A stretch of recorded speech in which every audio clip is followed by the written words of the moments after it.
आज हम लोग शुरू करेंगे question number 19। Come to question number 19।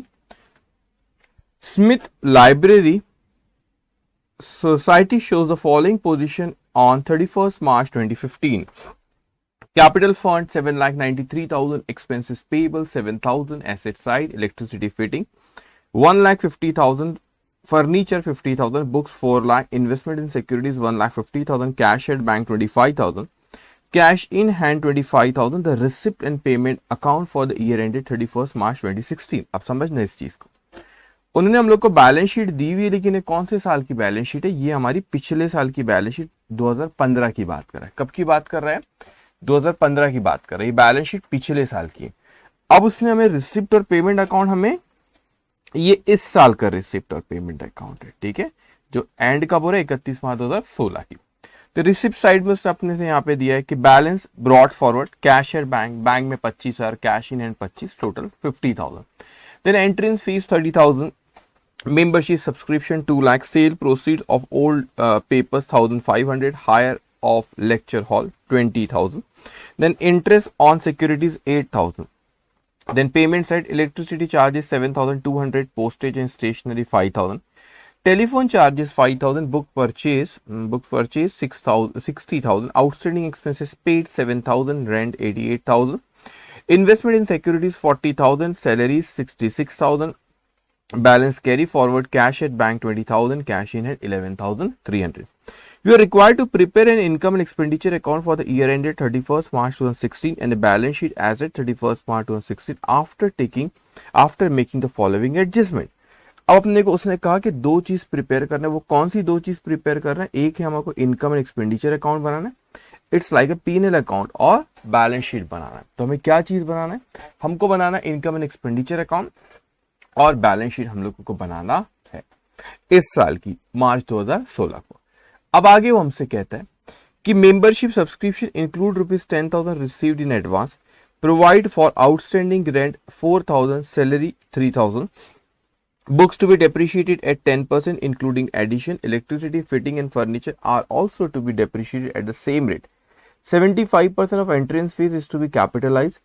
Interest on securities is to be calculated at 5% in per annum, including purchase made on 1st of October 2015 for ₹40,000.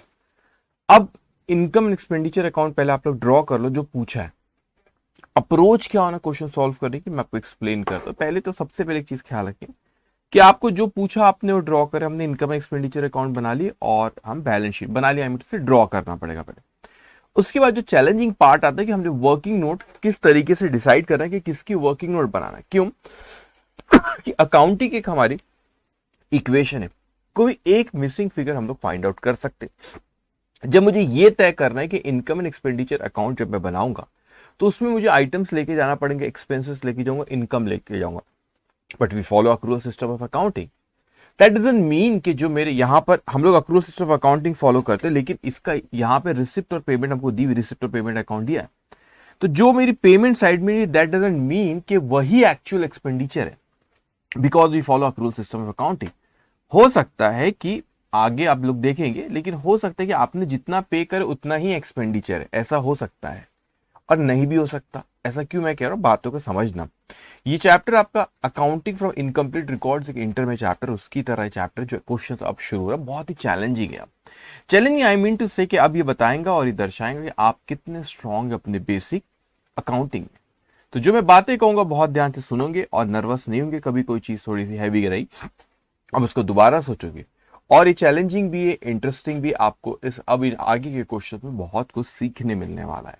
आप जितना basic से connect करोगे उतना आपके लिए आसान होने वाला है। अब ध्यान से मेरी बात सुनेंगे। इस क्वेश्चन में उसने हमसे पूछा है क्या बनाने के लिए, उसने हमसे कहा कि इनकम एंड एक्सपेंडिचर अकाउंट और बैलेंस शीट बनाओ। तो जब मैं इनकम एंड एक्सपेंडिचर अकाउंट बनाता हूं तो उसमें मैं एक्सपेंसेस लिखता हूं और इनकम लिखता हूं, लेकिन एक्सपेंसेस और इनकम में कैसे, कहां से उन अमाउंट्स को लेके आओ कि एक्सपेंस कितना। तो आप में से कुछ बच्चे सोच सकते कि सर जो हमने ये पेमेंट यहां पर करे, ये जो पेमेंट हम लोगों ने यहां पे करे, तो जो पेमेंट आपने यहां पर करे वही हमारा एक्सपेंसेस है। जरूरी नहीं है ना। आपने जो कैश की पेमेंट हुई, जो आपके पास से पैसा गया, दैट डजंट मीन उतना ही एक्सपेंसेस है। क्यों? क्योंकि हो सकता है कि ये पेमेंट आपने जो दिए कुछ पिछले साल की आउटस्टैंडिंग होंगी तो वो आपने अभी पे करे। ये भी हो सकता है कि कुछ आपने एडवांस में पे करे, हो सकता है ना। उसी तरह रिसिप्ट साइड में आप बोलेंगे सर ये इनकम रहेंगी हमारी, इसका अपन इनकम एक्सपेंडिचर इनकम लिख देंगे, जरूरी नहीं है। हो सकता है कि कुछ पिछले साल की अपने आउटस्टैंडिंग थे वो आपको अभी रिसीव्ड हुए। हो सकता है कि आपको एडवांस में पैसा मिल गया नेक्स्ट ईयर का अभी से, तो जरूरी नहीं कि इसी साल की इनकम है। तो रिसिप्ट हुई, वी कैन नॉट से कि उतनी ही इनकम है, और पेमेंट हुई उतनी एक्सपेंसिव, वी कैन नॉट से। हाँ, अगर कुछ आउटस्टैंडिंग नहीं है, मतलब कोई पिछले साल की आउटस्टैंडिंग पेमेंट नहीं थी, कुछ हमने एडवांस नहीं दिए, तो आप कह सकते हो कि जितना पे करो उतनी आपकी इनकम ही होती है, आपकी जितना पे करो उतनी आपका एक्सपेंस, जितना मिलो उतनी आपकी इनकम। कब?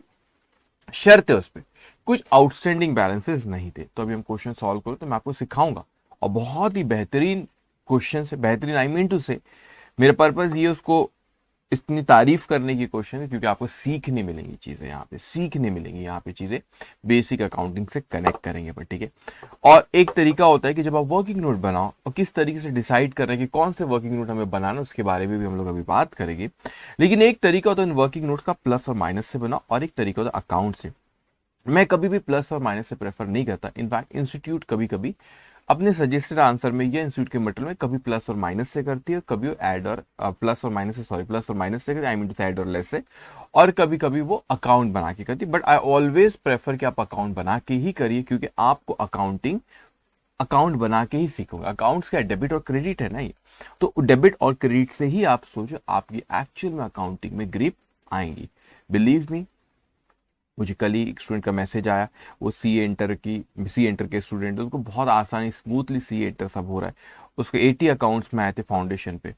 अब वो स्टूडेंट को इंटर क्यों इतना आसान लग रहा है, क्यों? क्योंकि उसने मैसेज में भी वो स्टूडेंट ने लिखी कि सर आपने सीए फाउंडेशन में हम लोगों को डेबिट क्रेडिट सिखाया है, आपने हमको एंट्रीज किस तरीके से फॉर्म करी जाती है वो आपने सिखाया है, और आपने हर चीज को रूट पे जाके लॉजिकली हर चीज को बताए। उसका फायदा इतना हो रहा है इंटरमीडिएट में, इंटर में भी जब पढ़ाता हूँ तो इसी तरीके से उसको बेसिक से कनेक्ट करता हूँ, उसी तरीके से एक्सप्लेन करता हूँ, वहाँ थोड़ा सा एडवांस लेवल हो जाती है। लेकिन वहां पर भी आसानी है, कब बेटा? जब आप यहाँ पर समझ के करोगे।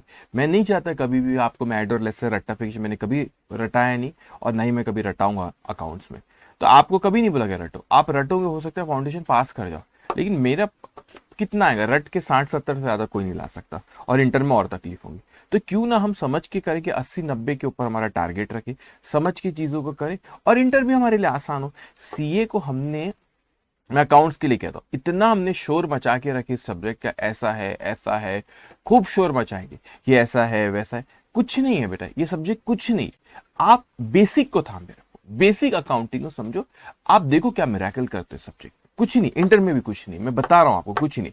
बस आपको इस सब्जेक्ट के बेसिक को अच्छे से समझना रहेगा, उससे कनेक्ट करने की आदत होना। जब भी क्वेश्चन सॉल्व करते हो तो बेसिक से ही कनेक्ट करा करो। आपको हो सकता है कि इनिशियली तकलीफ जाए, लेकिन एक बार वो आदत जब आपको लग गई कि आप बेसिक से कनेक्ट कर पाते हो, तो आपको बहुत अच्छा, बेसिक से जब कनेक्ट कर पाते हो तो ओवर द पीरियड आपके सब्जेक्ट पे कमांड आता है, और आपको एक्चुअल अकाउंटिंग क्या होती है वो आपको समझ में आती है। चीजों को रटने की जरूरत कुछ भी नहीं है। ये एक आपके लिए बोनस सब्जेक्ट है, ये स्कोरिंग सब्जेक्ट है। आप आसानी से अच्छे मार्क्स 80-90 ला सकते हो इसमें, और पास में कई बच्चों ने लिखा है, आप इंटर में भी ला सकते हो। बस आपकी शर्त ये कि आप बेसिक अकाउंटिंग से उसको कनेक्ट करा करो। अगर आप चीजों को रटोगे तो फिर वो मुश्किल है। और कोई भी चीज मुश्किल, वो कोई भी चीज जब आप समझते भी हो, जब आपको चीज डिफिकल्ट भी लगती है, आप ये मत सोचना कि ये मुश्किल है, ये नहीं होगा अपने से। आपसे बिल्कुल होगा, क्यों नहीं होगा, बिल्कुल चीजें होंगी, लेकिन शर्त है सोचना पड़ता है। कभी हो सकता है कि एक बार में नहीं क्लिक कर पाया, दोबारा सोचो, तीसरी बार सोचो, चौथी बार सोचो, जब तक नहीं समझ में आता आपको सोचते रहना है। थोड़ा सा आपको शुरू में लगेगा कि यार ये ऐसा करना है, इसको याद कर लो, मत करना, मत स्पॉइल करना अपने फ्यूचर को। आपने चीजों को कनेक्ट करना बेसिक से, आप एक बेहतरीन स्टूडेंट बनोगे, एक बेहतरीन चार्टर्ड अकाउंटेंट बनोगे, और एक बेहतरीन कमांड रहेंगे आपके सब्जेक्ट पे। जब वो मजा है उस सब्जेक्ट का पढ़ने का और मुझे भी पढ़ाने का, जब भी मजा है ना। चलो ठीक है, पहले अपन income expenditure account balance sheet बनाते, किस तरीके से वर्किंग नोट फिर बनाना है, फिर मैं आपको सिखाऊंगा, और फिर आप भी साथ साथ में फिर ड्रॉ करेंगे। Okay, so question number 19, page number 333। Okay,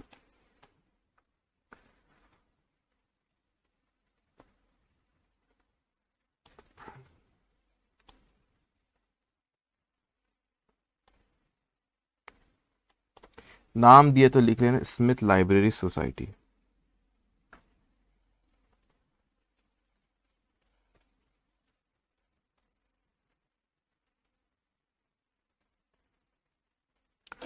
society, income and expenditure account,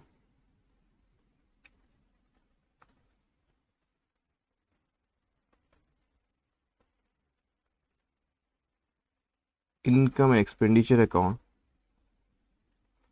for the year ended 31st of March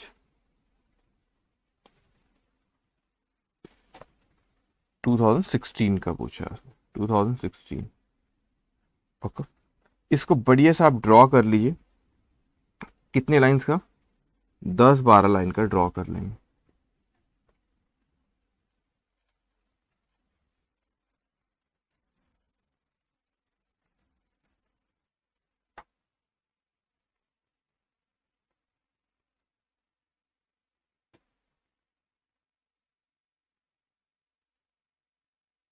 okay, expenditure,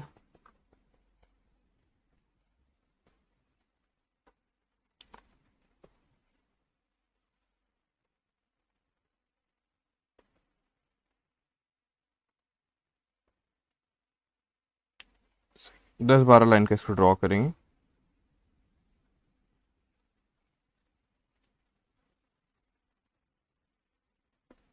उसके बाद पूछा गया आपको बैलेंस शीट।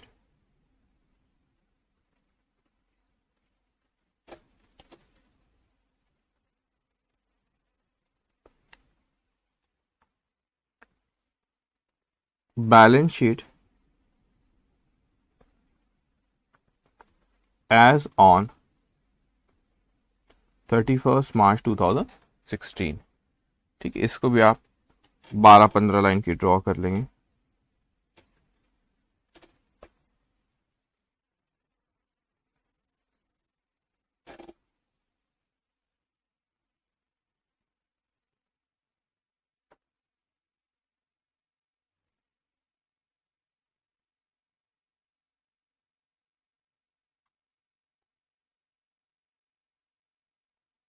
लाइबिलिटीज,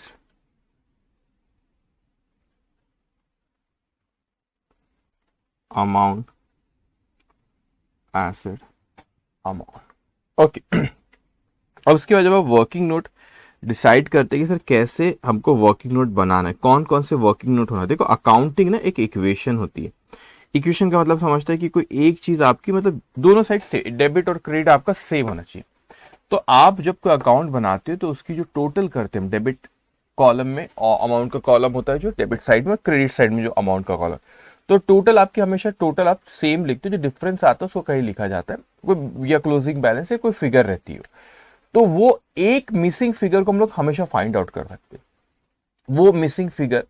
अब यहां पे हम हमारा वर्किंग नोट बनाने का पर्पज ये कि हम अकाउंट्स बनाएं, उस अकाउंट्स के बारे में जो जो इंफॉर्मेशन दी वो इंफॉर्मेशन हम लोग लिख ले, वो इंफॉर्मेशन हम लोग क्या करें, लिख ले। और उस इंफॉर्मेशन के बाद जब वो अकाउंट में से हम आखिरी में बैलेंसिंग फिगर निकालेंगे, और जो बैलेंसिंग फिगर रहेंगी वो हमारी काम की रहेंगी। अब मिसिंग फिगर को अपने को फाइंड आउट करना है, तो जो भी बैलेंसिंग फिगर रहेगी वही हमारी मिसिंग फिगर रहेगी, उसको हम लोग फाइंड आउट करेंगे। अब कैसे मैं वर्किंग नोट यहाँ पे तय करूं कि मुझे किस किस का वर्किंग नोट बनाना है, वो मैं कैसे डिसाइड करूं। तो आप यहाँ पे देखेंगे, यहाँ पर आप देखेंगे कि इसमें हम लोगों को यहाँ पे उसने कहा कि मेंबरशिप सब्सक्रिप्शन, तो एक वर्किंग नोट हम लोग बना लेंगे सब्सक्रिप्शन के ऊपर, ठीक है, जिसपे एडजस्टमेंट है। तो यहाँ पर आप देख रहे हैं मेंबरशिप सब्सक्रिप्शन, यहाँ पर उसमें एडजस्टमेंट हम लोगों को, तो एक सब्सक्रिप्शन के ऊपर एक हम लोग बना लेंगे, ठीक है। दूसरा, प्रोवाइड आउटस्टैंडिंग रेंट, तो रेंट के ऊपर एडजस्टमेंट, एक रेंट अकाउंट, सैलरीज के ऊपर तो एक सैलरी अकाउंट, ये एक वर्किंग नोट। तो 3 हो गई, सब्सक्रिप्शन हो गई, रेंट हो गई और सैलरी हो गई। अब उसने कहा कि books to be depreciated 10% including addition, electricity, fitting and furniture are also to be depreciated at the same rate.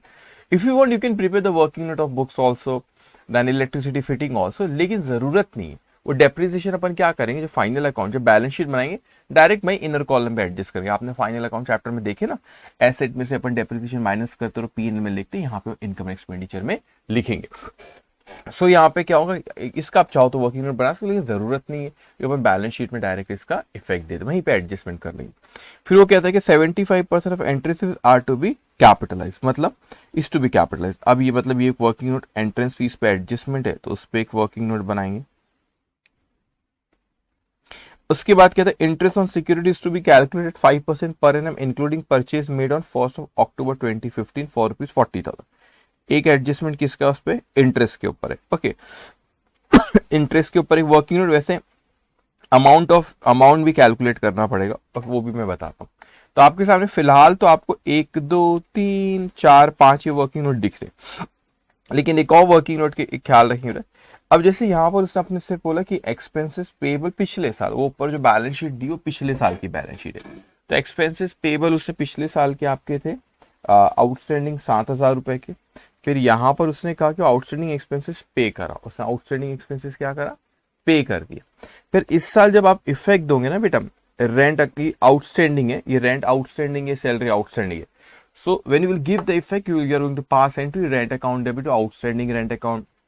You are going to pass entry salary account debit to outstanding salary account. So it means one effect will go in the respective expenses account, rent account or salary account, and second effect will go in the outstanding account. So for our convenience, for better understanding, we can also prepare the working note of expenses outstanding account to get the more conceptual clarity on it. Okay, so what we will do, we will prepare account we will prepare working note expenses outstanding account, and second working note will be on subscription, third will be on rent, fourth will be on salary, fifth will be on entrance fees, and sixth one is on interest. So start making the working note. Number one, expenses outstanding account, ये आप बनाओ और clarity आएंगी, मैं से और कहूंगा आपसे। और इसको ड्रॉ और अकाउंट ज्यादा बड़े नहीं, 4-5 लाइन की सिर्फ आपको ड्रॉ करना रहेगा।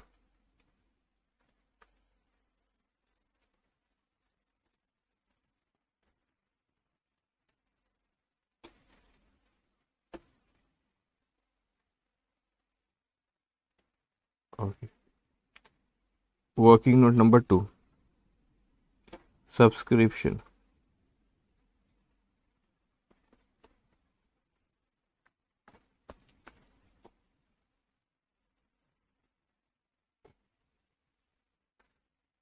चार पांच लाइन का।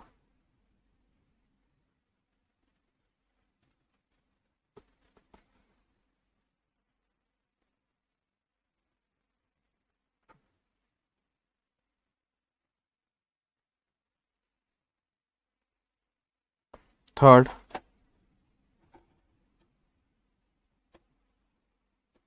रेंट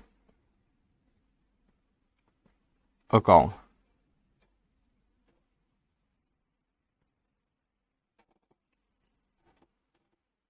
तीन चार लाइन का।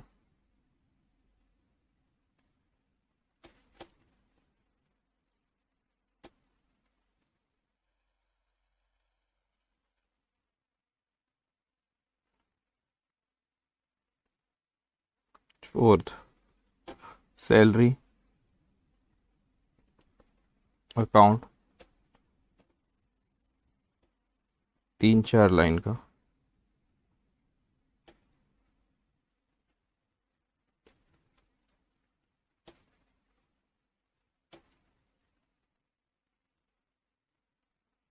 ओके, उसके बाद fifth, entrance fees account,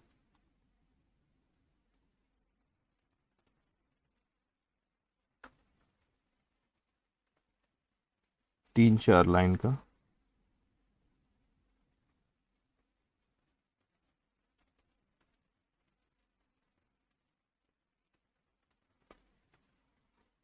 sixth, interest account,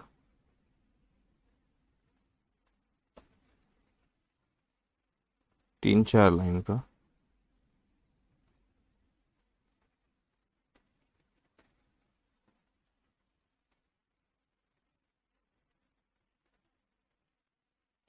okay, इतना लिखे आपने। Okay, done. अब देखिए, सबसे पहले आपको यहाँ पे ध्यान से सोच समझ के करना है। आपको सबसे पहले यहाँ पे उसने दिया, एक एक करके आइटम लेते जाएंगे। पिछले साल की बैलेंस शीट है, कैपिटल फंड दिया। अब कैपिटल फंड मतलब इस कैपिटल, तो ये पिछले साल की बैलेंस शीट है, इस साल का ओपनिंग कैपिटल इस साल का सरप्लस में ऐड होगा। तो आप बैलेंस शीट में लिखेंगे जाके कैपिटल फंड, बैलेंस शीट में आप लिखेंगे कैपिटल फंड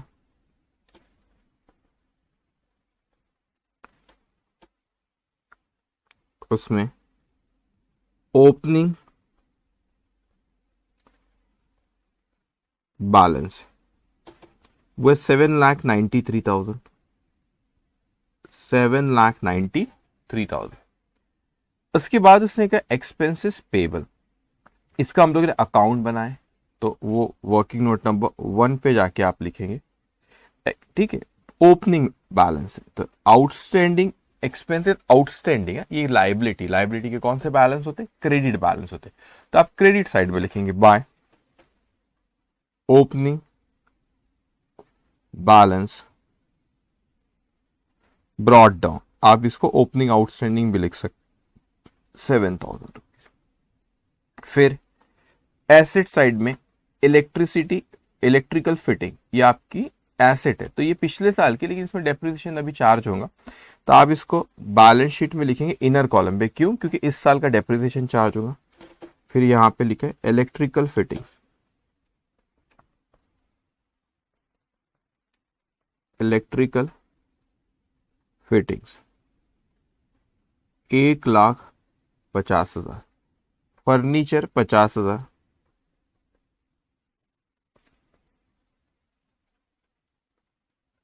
फर्नीचर 50,000। उसके बाद है बुक्स, इनर कॉलम इसलिए लिख रहा हूं क्योंकि उस पर डेप्रिसिएशन आएंगे, सॉरी, बुक्स 4 लाख।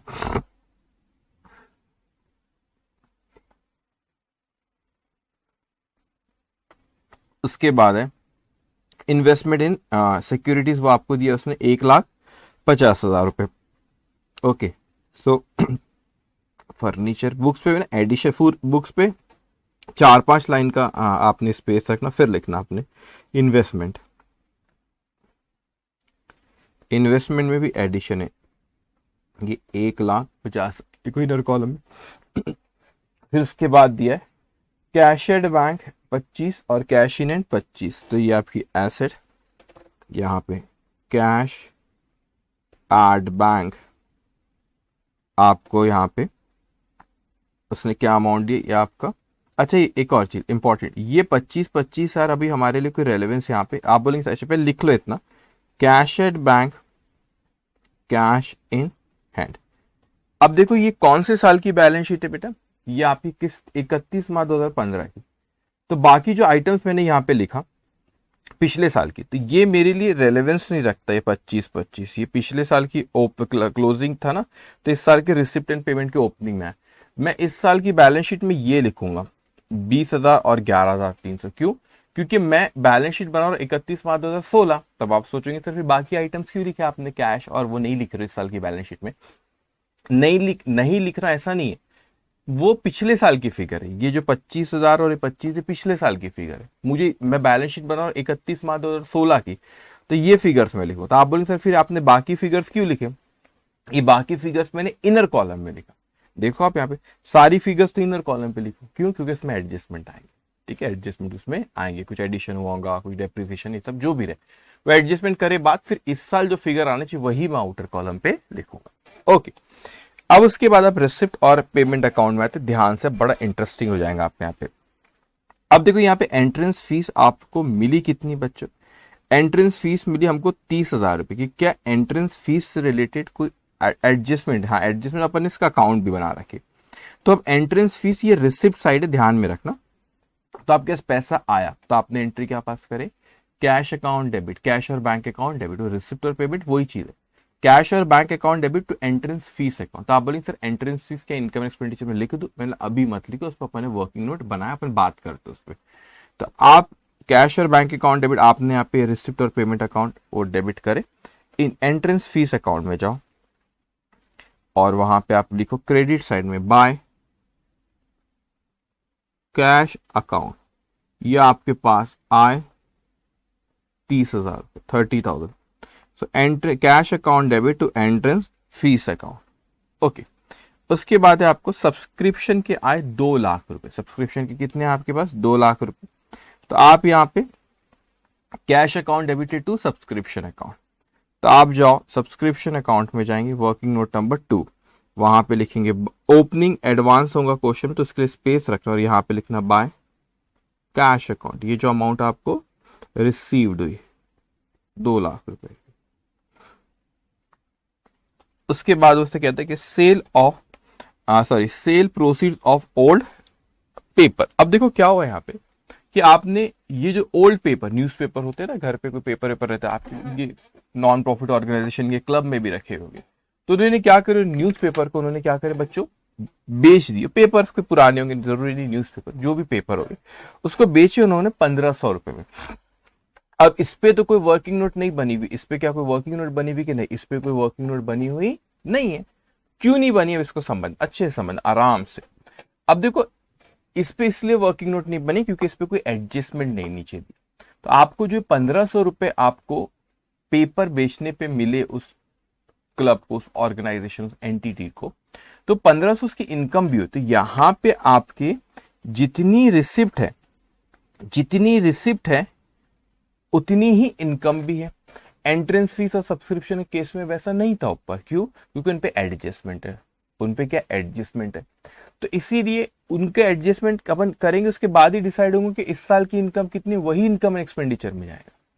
लेकिन यहाँ पे cell proceed of old newspaper जो 1500 रुपए हम लोगों को दिया, वो आपकी इसी साल की इनकम है. 1500 रिसिप्ट भी है और इनकम भी है.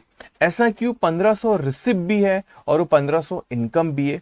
द रीजन इज दैट कि 1500 आपकी रिसिप्ट भी है और 1500 आपकी इनकम भी है, क्योंकि उस पर कोई एडजस्टमेंट नहीं है. इसका मतलब कोई आउटस्टैंडिंग नहीं था, कुछ नहीं था, कुछ एडवांस कुछ नहीं था.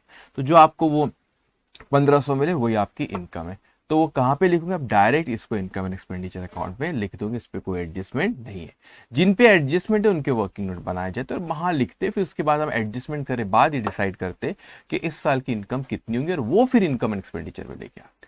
मगर यहाँ पे क्या हो रहा है, यहाँ पे 1500 अपने को वर्किंग नोट बनाना ही नहीं है इस पे, क्योंकि एडजस्टमेंट है ही नहीं. तो 1500 पूरे के पूरे आपके 1500 रुपए पूरे के पूरे आपके जो रिसिप्ट है वही आपकी क्या है बच्चों? इनकम है. ओके. सो यहां पर आप इनकम एंड एक्सपेंडिचर अकाउंट में जाएंगे और वहां पे लिखेंगे by sale of old papers 1500. Okay, 1500. फिर कहता है वो हायर ऑफ लेक्चर हॉल. अब आपने क्या होंगे, लेक्चर हॉल आपने दिए होंगे किसी को, तो वहां से अपने को 20,000 रुपए वहां पे मिले. अब इस पे भी कोई एडजस्टमेंट नहीं है, तो इस पे कोई वर्किंग नोट पे हमको क्या 20,000 रुपए लेके जाना है कि नहीं? 20,000 रुपए कोई वर्किंग नोट पे लेके नहीं जाना है. तो ये जो 20,000 रुपए आपकी, ये 20,000 रुपए क्या है आपकी? रिसिप्ट भी 20 है और इनकम भी 20 है. इस पे कोई एडजस्टमेंट नहीं, इसलिए कोई वर्किंग नोट में नहीं. डायरेक्ट आप इसको कहां लिखेंगे? इनकम एंड एक्सपेंडिचर अकाउंट में. तो आप यहां पे लिखेंगे by hire of lecture hall 20,000 रुपए. लेक्चर हॉल रहता है, आपने ले जाओ किसी को यूज करना है कर लो, उसको अपन से पैसे लिए, अपने को रिसिप्ट अपने दिए, मतलब हायर अपने हॉल किसी को दिए यूज करने, जब भी तो पैसा मिला ना, अपन यूज करते तो पेमेंट जाती थी अपने पास से. अब उसके बाद उसने यहाँ पे लिखा है इंटरेस्ट ऑन सिक्योरिटीज. वैसे इंटरेस्ट ऑन सिक्योरिटीज जो आपकी 8,000 रुपए, इसको आप पूरी इनकम नहीं मान सकते. बोले क्यों सर? ऊपर तो माने आपने वो लेक्चर हॉल और पेपर वाले, क्योंकि उसमें कोई एडजस्टमेंट नहीं था बेटे. इंटरेस्ट में क्या आपको नीचे यहाँ पे पॉइंट नंबर ई में एडजस्टमेंट दिए, तो अपन ने ये आपका इसलिए वो एडजस्टमेंट करना है, तो फिलहाल अपन ये 8,000 रुपए लिख लेंगे. कहाँ पे लिखेंगे? जो वर्किंग नोट आपने जो बनाए. तो एंट्री क्या पास होगी आपकी? Cash account debited to interest account. तो आपने जो इंटरेस्ट अकाउंट बनाया ना, वर्किंग नोट नंबर कौन सा है वो? 6. वहां पे लिखो बाय कैश अकाउंट. ये आपको रिसीव्ड हुआ. तो मैं देखो ये यहाँ पे आपने इसके ऊपर की जो 2 आइटम थे आपके पैसे जो आए थे, वो हॉल आपने दिए थे और कौन सा था वो पेपर वाला, वो डायरेक्ट इनकम एक्सपेंडिचर अकाउंट में लिखते. क्यों? क्योंकि उस पर एडजस्टमेंट नहीं थे. जो रिसिप्ट थी वही इनकम थी. यहाँ पे जो रिसिप्ट है वो इनकम नहीं है क्योंकि इसमें एडजस्टमेंट है। ओके, उसके पहले आपने इसलिए हमेशा क्वेश्चन में देखते एडजस्टमेंट किस पे, उस पे स्टार मार के भी मार करके रखे आपने, उसको अपने को उसकी वर्किंग नोट बना, जिसकी वर्किंग नोट बना फिर वहां पे लिखते जाएंगे। अब यहाँ पे आपसे कहता है वो इलेक्ट्रिसिटी आपने चार्जेस पे करे कितने 7200, तो इस पे कोई इलेक्ट्रिसिटी चार्जेस पे कोई एडजस्टमेंट है क्या बेटा? नहीं, तो ये आपका क्या है? एक्सपेंस है। तो जितना आपने पे करे उतना ही एक्सपेंसेस है। अगर कोई एडजस्टमेंट रहा तो फिर आपने फिर वो वर्किंग नोट में जाएगा, फिर वो एडजस्टमेंट करे बाद डिसाइड होता है कि इस साल का एक्सपेंस कितना था। तो 7200 इस पे आपकी इलेक्ट्रिसिटी चार्जेस पे कोई आउटस्टैंडिंग कुछ एडवांस नहीं, तो जितना पे करे उतना ही आपका एक्सपेंस है। सो इनकम एक्सपेंडिचर जिस पे एडजस्टमेंट नहीं है वो सीधा इनकम एक्सपेंडिचर पे चले जाएंगे। To electric charges 7200। उसके बाद postage and stationery, postage and stationery कितना है? 5, इस पे भी कोई एडजस्टमेंट नहीं, तो वो सीधा इनकम एक्सपेंडिचर 5000 रुपए खर्चा। To postage and stationery 5000। उसके बाद है टेलीफोन चार्जेस, वो भी 5000, उस पर कोई एडजस्टमेंट नहीं, डायरेक्ट इनकम एक्सपेंडिचर में। Telephone charges 5000। उसके बाद है बुक्स परचेज। अब ये ना इनकम एक्सपेंडिचर में मत लिखना, ये जो बुक्स परचेज आपने 60,000 की करे ये एक फिक्स एसेट है, वो लाइब्रेरी वहां पे बुक्स परचेज करे, तो रेवेन्यू एक्सपेंडिचर नहीं कैपिटल एक्सपेंडिचर, ये एसेट है तो ये बैलेंस शीट में जाएगी। तो 60,000 रुपए पहले से बुक्स आपके पास थी, उसमें एडिशन हुआ, दिख रहा है आपको ये दी बुक्स 4 लाख की, उसमें एडिशन हुआ, तो यहाँ पे एड एडिशन कितने का? 60,000। तो टोटल बुक्स आपके पास हो गई 4,60,000 की। 4,60,000 इनर कॉलम पे लिखना, उसमें डेप्रिसिएशन भी आएगा। फिर वो आपसे कहता है आउटस्टैंडिंग एक्सपेंसेस पेड, तो आपने आउटस्टैंडिंग एक्सपेंसेस जो पेड वो 7,000 रुपीज करे, पेड या आपने पे करे, वैसे भी रिसिप्ट एंड पेमेंट का पेमेंट साइड है, इसकी एंट्री समझना बेटा। आप जो चीजें मैं लिखता हूं आपने लिख लेना, आउटस्टैंडिंग एक्सपेंसेस, और आपने उसको एक्सपेंसेस पेबल नाम से अकाउंट बनाया। सो एक्सपेंसेस पेबल या एक्सपेंसेस आउटस्टैंडिंग, जो भी outstanding expense account debit to cash और bank account, how much? 7,000 rupees. अभी पिछले साल की, क्योंकि आउटस्टैंडिंग एक्सपेंस पे करे, पिछले साल की कोई लाइबिलिटी थी वो आपने क्या करे बच्चों? पे करे, तो इस पे आपने वर्किंग नोट बनाया एक्सपेंसेस आउटस्टैंडिंग, उसके डेबिट में आप लिख दो टू कैश अकाउंट, ये जो आपने पे करे 7,000 रुपए पे करे। देखो पिछले साल का आउटस्टैंडिंग भी 7,000 है, वो आपने इस साल क्या करे? पे करे। ओके, अब वैसे हर इसमें जब मैं एंट्री पास करूँ सेकंड इफेक्ट कैश अकाउंट में जा रहा है, कैश अकाउंट बनाने की जरूरत नहीं, वो ऑलरेडी ये बना हुआ है यहाँ पे। तो आप शायद सोचेंगे सर दूसरा इफेक्ट क्यों नहीं दे रहे सर, तो एक ही जगह लिख रहे, दूसरा इफेक्ट ऑलरेडी क्वेश्चन में दिया हुआ है ना, क्या यहाँ पे दूसरा इफेक्ट है। ओके, उसके बाद वो कहते हैं रेंट। अब रेंट अकाउंट आपने बना, रेंट पे करे 88,000, तो ये इनकम एक्सपेंडिचर मत लिखना, क्यों? क्योंकि इस पर अपन ने क्या करे? अकाउंट बनाए। So entry will be rent account debited to cash account 88,000, तो यहाँ पे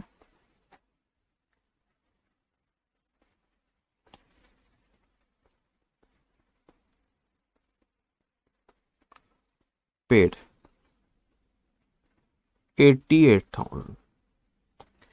उसके बाद है फिर आपका इन्वेस्टमेंट इन सिक्योरिटीज, तो ये आपकी एसेट है, जिसको मैं सर्कल, ये एसेट है, तो बैलेंस शीट में आपने लिखे वहां पे इन्वेस्टमेंट है ना, उसमें एडिशन हुआ है,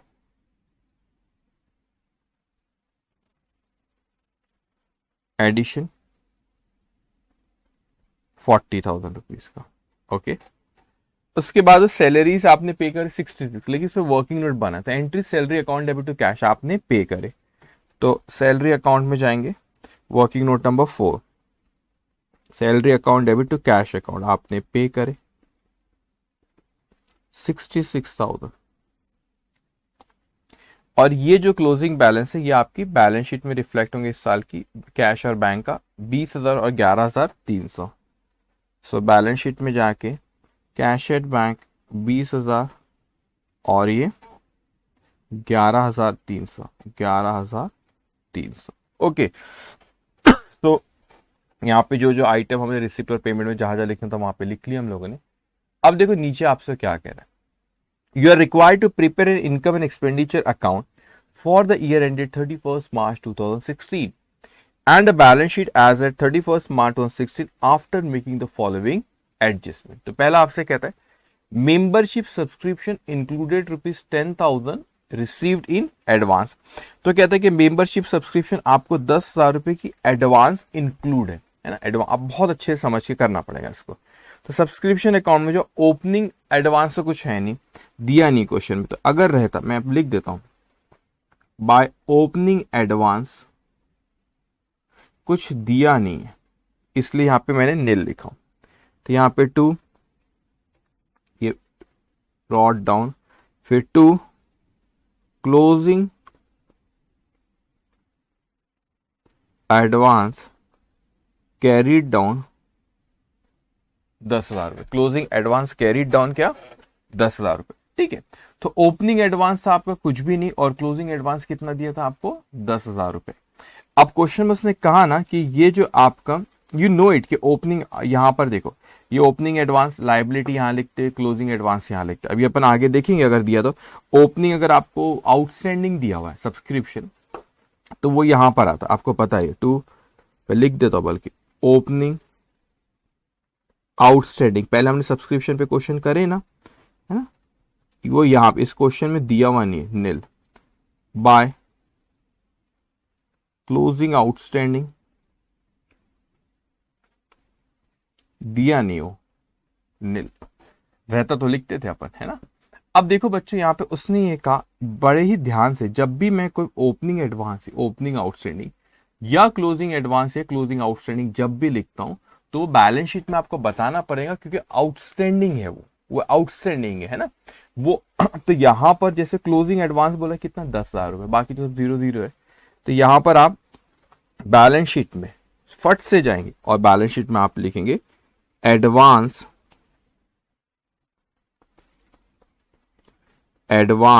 सब्सक्रिप्शन 10,000। अगर आपका यहाँ पे आउटस्टैंडिंग सब्सक्रिप्शन आउटस्टैंडिंग रहता तो मैं जरूर उसके एसेट साइड पे लिखता, आउटस्टैंडिंग सब्सक्रिप्शन एसेट साइड पे उसको मैं लिखता था। ओके, उसके बाद यहां पे ये वो आपका पहला, उसके बाद वो कहते हैं कि प्रोवाइड फॉर आउटस्टैंडिंग रेंट। अब आउटस्टैंडिंग ये फाइनल अकाउंट में पढ़े आपने chapter, sorry final account chapter में ये एंट्री आपने पढ़े आउटस्टैंडिंग रेंट। क्या एंट्री पास करते हैं इसकी, rent account debit to outstanding rent account. Outstanding rent is expense, outstanding expense. Outstanding salary entry will be salary account debit to outstanding salary account. So salary account debit to outstanding salary account. Okay, अब यहां पे आपने पहले entry pass कर outstanding rent है तो rent account अपने rent account बनाए उसमें एडजस्टमेंट है यस। तो यहां पे रेंट अकाउंट में आप जाएंगे। अच्छा ये एंट्री मुझे बोलने की जरूरत नहीं रहनी चाहिए आपको, rent is expense increase in expense debit और विच इज पेबल, अभी हमने पे नहीं कर increase in liability, that's why to outstanding rent account. So जब कोई एक्सपेंसेस आउटस्टैंडिंग होता है तो वो लायबिलिटी होता है, जब कोई इनकम आउटस्टैंडिंग होती है तो वो एसेट होती है। ओके, सो आप वर्किंग नोट नंबर 3 पे जाओ, वहां पे लिखो rent account debit to outstanding rent account, outstanding rent account. तो ये आपका क्या आउटस्टैंडिंग एक्सपेंसेस भी आप, हाँ आउटस्टैंडिंग एक्सपेंस कितना 4,000 रुपए। सैलरी वो आउटस्टैंडिंग में जाता हूं एक्सपेंसेस अकाउंट में, salary account debit outstanding salary account.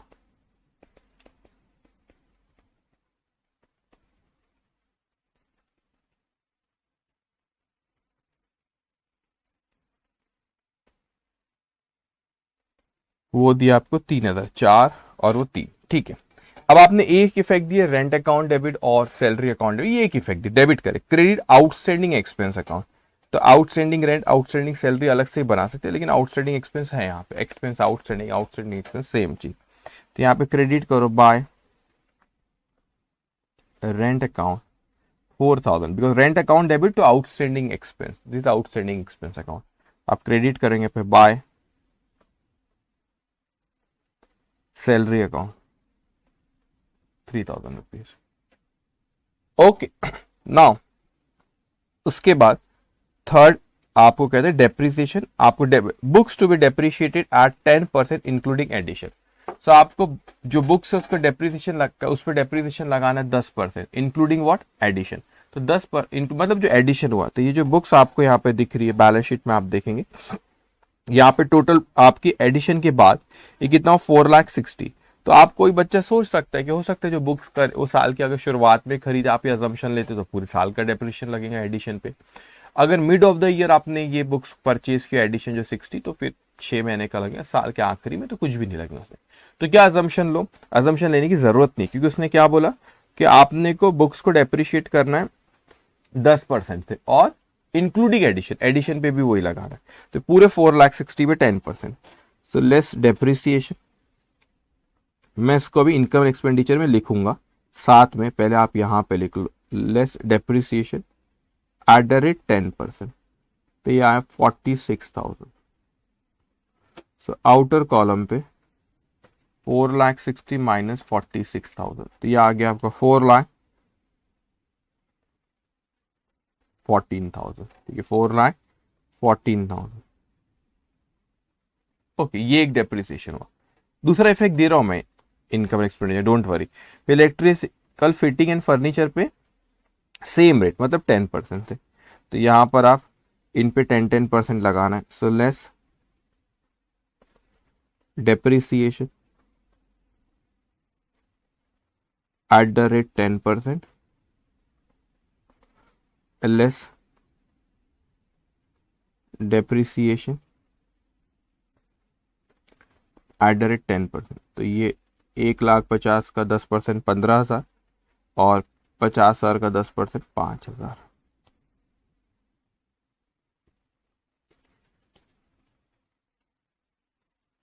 Outer column पे 1,35,000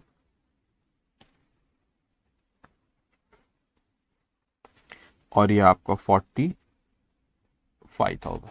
ओके, उसके बाद यहाँ पे 75%, अच्छा सॉरी, डेप्रिसिएशन पहले इनकम एक्सपेंडिचर में भी लिख दो। ठीक है, यहां पर इनकम एक्सपेंडिचर ये टू डेप्रिसिएशन, आप चाहो तो ऐसे भी लिख सकते हो उसमें, इलेक्ट्रिकल फिटिंग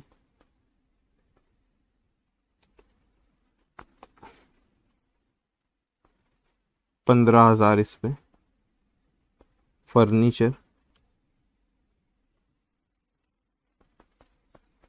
5,000, बुक्स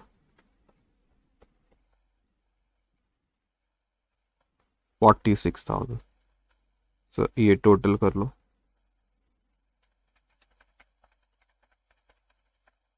66,000 का टोटल डेप्रिसिएशन।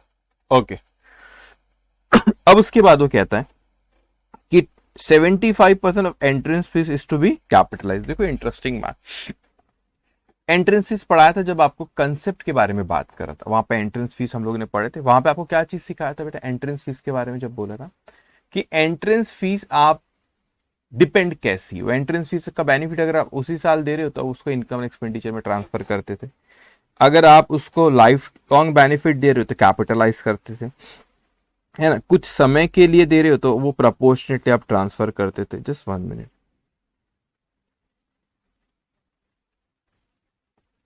एक मिनट रुकना, ये देखो ये तो हमने डिस्कस किए थे बेटा। तो ये इनकम एंड एक्सपेंडिचर में जा रहा है, ये ट्रस्ट फंड में, यहाँ पे कैपिटल फंड, ये प्रोपोर्शनेटली कौन सा करूं इसमें, तो अपने को क्वेश्चन में इन्फॉर्म करा।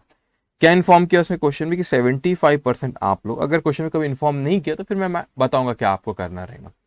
यहाँ पे उसने बोला कि 75% entrance fees to be capitalise, मतलब ये बोल रहा है कि 75% कैपिटलाइज करो, इसको बोलते कैपिटलाइज करो, मतलब कैपिटल फंड में लेके, और बचा हुआ 25% कहाँ पे, इनकम एंड एक्सपेंडिचर में। तो अब आप यहाँ पे जाएंगे, आपने एंट्रेंस फीस वर्किंग नोट बनाया ना, वर्किंग नोट नंबर 5, तो आपको जो टोटल 30,000 रुपीज आए उसमें से आपने पहले एंट्री पास कर दी, cash account debit to entrance fees account. ठीक है, अब इसमें 75% कैपिटलाइज करना है, इसका मतलब 25% इनकम एक्सपेंडिचर में। So entrance fees account debit to income expenditure भी होगा और entrance fees account debit to capital fund भी होगा, लेकिन कैपिटल फंड में 75% और 25% इनकम एक्सपेंडिचर में। तो मैं यहां पे लिखता हूं टू कैपिटल फंड में जाएगा, ये कैपिटलाइज करना कहते हैं इसको। 30,000 का जगह नहीं, ठीक है कोई बात नहीं, 30,000 का 75% ये वहां चले जाएगा, ये आएगा 22,500। और इनकम एंड एक्सपेंडिचर में, इनकम एंड एक्सपेंडिचर अकाउंट में बचा हुआ 30,000 का 25% वो आएगा 7,500। 7,500। अब आपने एंट्रेंस फीस को डेबिट करे, एक इफेक्ट है, दूसरा कैपिटल फंड और इनकम एंड एक्सपेंडिचर में देना पड़ेगा। तो कैपिटल फंड आपने बैलेंस शीट में एक एक करके, कैपिटल फंड बैलेंस शीट में आपने लिखे, वहां पे ऐड एंट्रेंस फीस, ये आपने वर्किंग नोट नंबर 5 से लेके आए, गलत तो नहीं कह रहा हूं, सही कह रहा हूं, 22,500, ठीक है। दूसरा आपने को इनकम एंड एक्सपेंडिचर में by entrance fees account working note number 5 7,500। तो इस क्वेश्चन में स्पेसिफाई किया कि पूरा कैपिटलाइज नहीं करो या पूरा एंट्रेंस फीस इनकम एक्सपेंडिचर में नहीं लेके जाओ, उसने कहा कि 75% कैपिटलाइज करो, मतलब रिमेनिंग 25% को इनकम एक्सपेंडिचर में लेके जाना है। ओके, अब उसके बाद यहां पे लास्ट पॉइंट आपका कि interest on securities is to be calculated at 5% per annum including purchase made on 1 October 2015। तो आपने जो यहाँ पे 1 अक्टूबर 2015 को इन्वेस्टमेंट खरीदे, ये आपका 40,000 रुपए का, और पिछले साल का इन्वेस्टमेंट था 1,50,000 रुपए का। तो मैंने यहाँ पे लिखा होगा 1,50 1,40 यस। तो वो बोलता है उस पर कितना इंटरेस्ट कैलकुलेट करना अपने को, 5%। लेकिन याद रखना ये आपने कब खरीदे, 1 अक्टूबर को खरीद, तो इस पे अक्टूबर से लेके मार्च तक 6 महीने का इंटरेस्ट आएगा, including purchase made on. Interest 6 महीने कहेगा, मतलब वो ये कहना चाह रहा है इंक्लूडिंग परचेज मेड ऑन कि इसको इस पे भी इंटरेस्ट कैलकुलेट करो, वो कह रहा है। दैट डजंट मीन पूरे साल का बोल रहा है, वो जब खरीदो उसके बाद ही इंटरेस्ट मिलता है, ठीक है। तो उसकी मैं एंट्री तो पास कर लूंगा, इंटरेस्ट अकाउंट भी बनाए, लेकिन कैलकुलेशन पे एक वर्किंग नोट बना लेते हैं अपन। सो यहां पे working note number 7, calculation of interest on investment. Okay, calculation of amount of interest on, ठीक है, चलो कोई बात नहीं।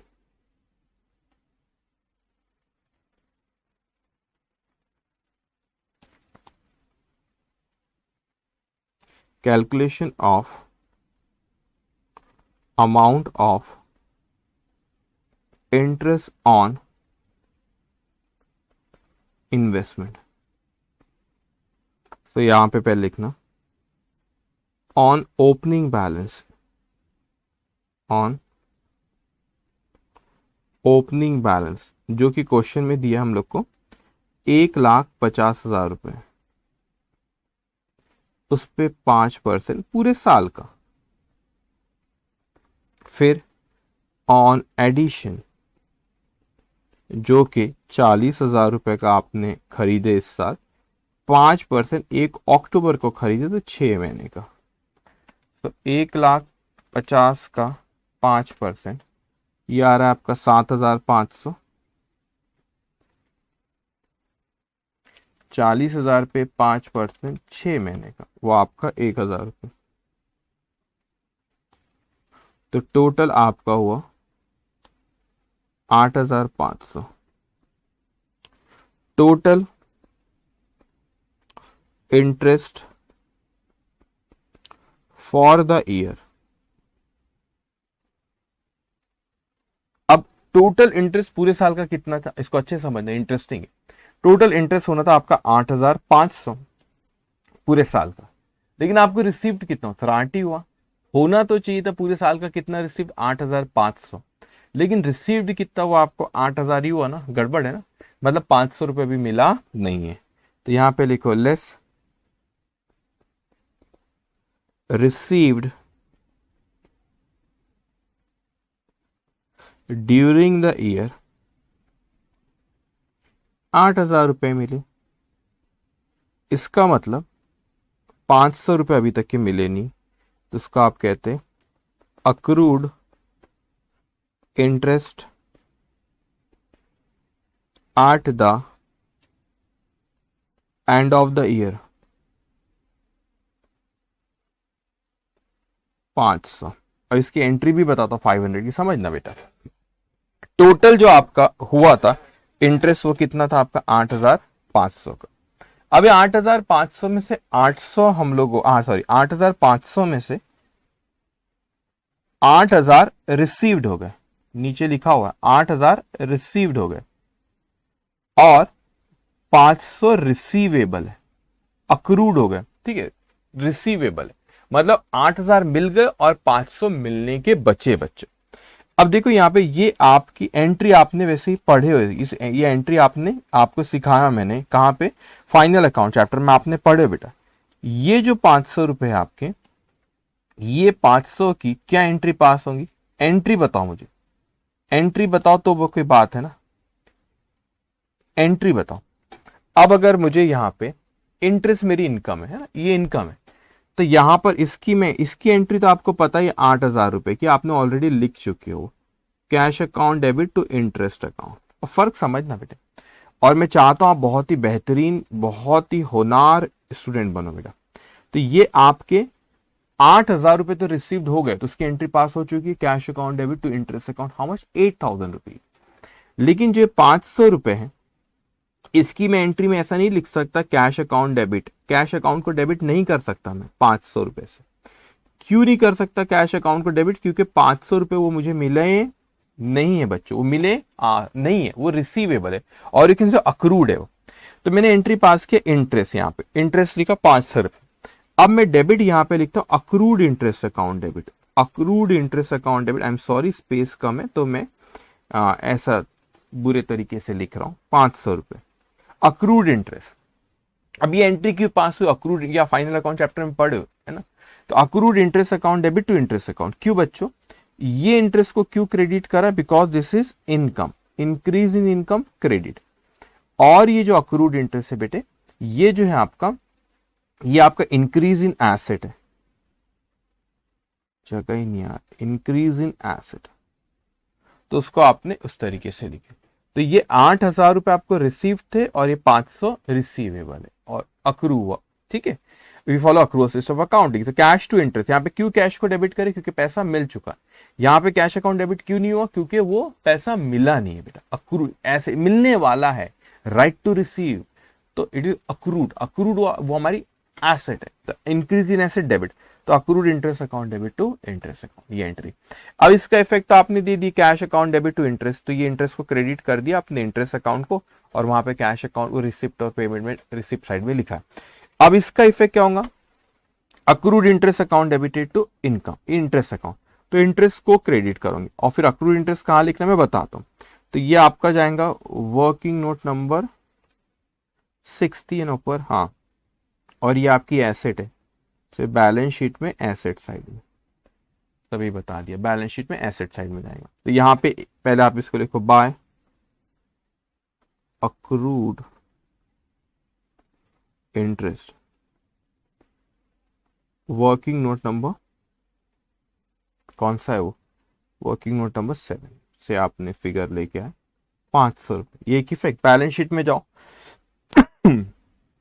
बैलेंस शीट में लिख लो आप एसेट है अक्रूड इंटरेस्ट,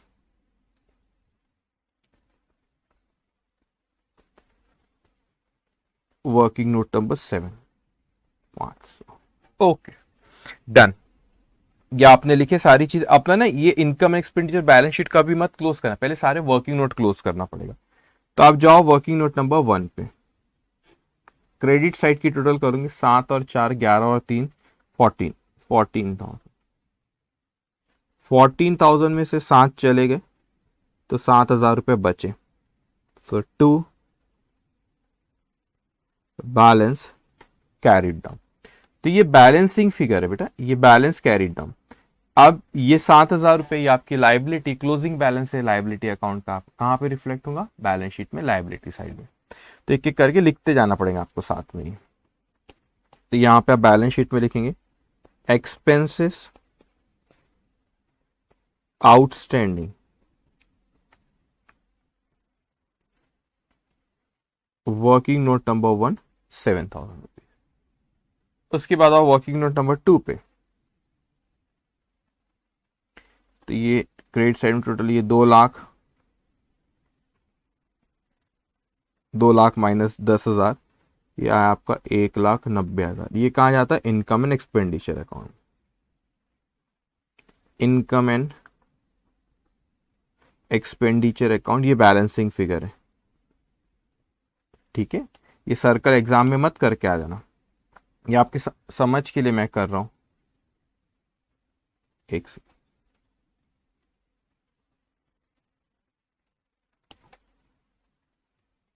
ठीक है, 1,90,000, ये आपकी समझ के लिए कर रहा हूं मैं कि बैलेंसिंग 190। अभी आपकी इनकम है, तो इनकम एंड एक्सपेंडिचर के क्रेडिट साइड में आप लिखेंगे बाय सब्सक्रिप्शन,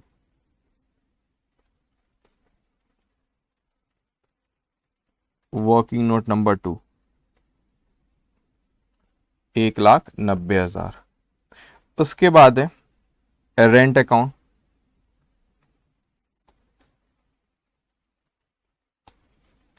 92,000, 92। तो बैलेंसिंग फिगर, ये आपका रेंट खर्चा है, कहाँ जाएगा, इनकम एक्सपेंडिचर में। सो बाय इनकम एंड एक्सपेंडिचर। देखो आप इसको समझो अच्छे से।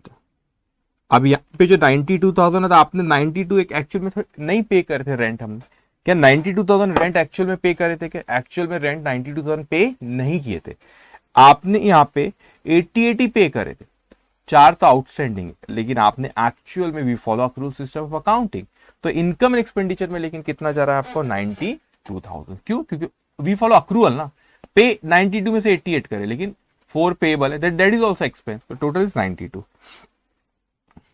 सो यहां पे ये है आपकी बैलेंसिंग फिगर 92। तो इनकम एंड एक्सपेंडिचर में यहां पे डेबिट कर देंगे आप to rent account, working note number 3 92। अभी ना सैलरी भी आएगा यहाँ पे, to salary account, working note number 4।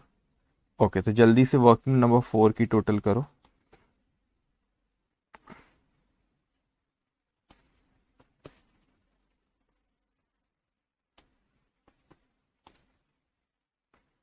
$69,000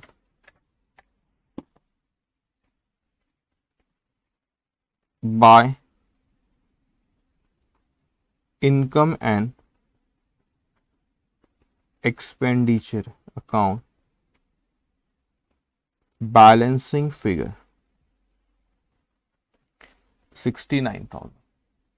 okay, अभी इनकम एंड एक्सपेंडिचर में यहाँ पे लिख दो, यहाँ पे 69,000।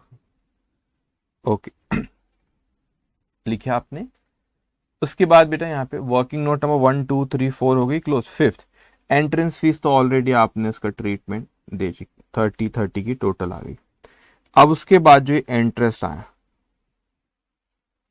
8,000 और ये 500, तो ये आ गया आपका 8,500, 8,500।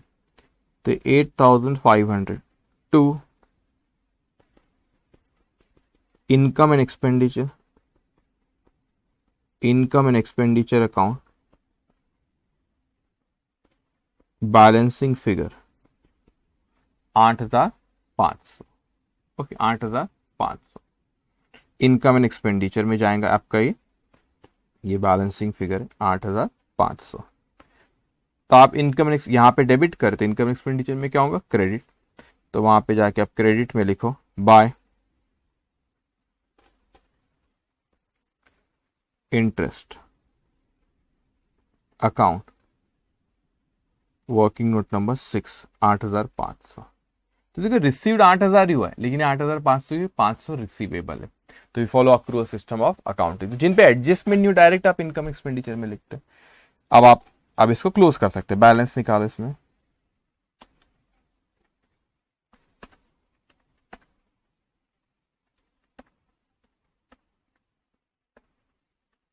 एक मिनट ना, डेबिट साइड ज्यादा दिख रहा है, डेफिसिट आ रहा है। डेबिट साइड की टोटल पहले लिख लो, 2,44,200।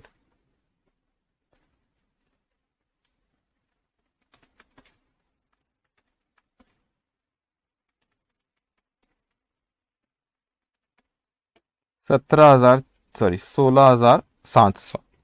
तो क्रेडिट साइड ज्यादा रहता तो प्रॉफिट होता, तो यहाँ पे हम उसको सरप्लस कहते हैं। डेबिट साइड ज्यादा है तो वो लॉस है, यहाँ पे हम उसको डेफिसिट कहते हैं, डेफिसिट के नाम पे बाय डेफिसिट। ये किसको जाता है, ओनर। ओनर का कौन सा अकाउंट, कैपिटल, तो लेस डेफिसिट 16,700। 7,93,000 प्लस 22,500 माइनस 16,700, यह आया आपका 7,98,800। अब आप इसकी टोटल कर, वो लॉस है इसलिए माइनस करें, वो डेफिसिट इसलिए मैंने माइनस किया वहां पे।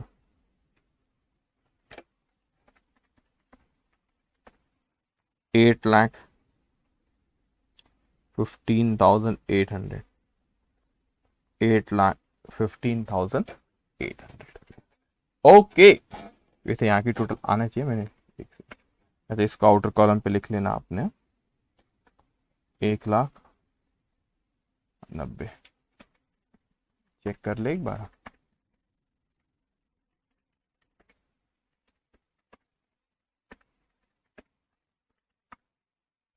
अरे ये क्यों नहीं आ रहा,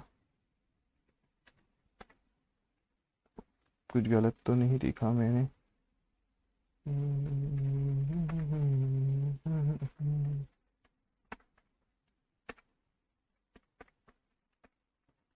आ रहा है ना, आ रहा है।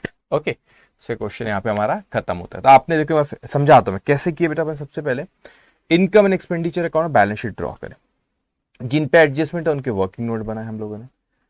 आपने पिछले साल की बैलेंस शीट रेलेवेंट जगह पे आइटम्स को लिखे, फिर रिसिप्ट और पेमेंट से आपने आइटम्स लिए।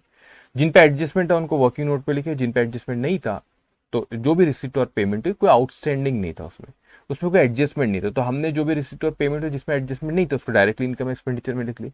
जिन पे एडजस्टमेंट था उसको वर्किंग नोट में लिखे। उसके बाद हमने एडजस्टमेंट पढ़े, हमने डबल एंट्री जो हमें फॉलो करते उसको हमने फॉलो करे, एंट्री की इफेक्ट दिए, वहां पे रिस्पेक्टिव जो भी जगह थी वहां पे उसको इफेक्ट दे दिए।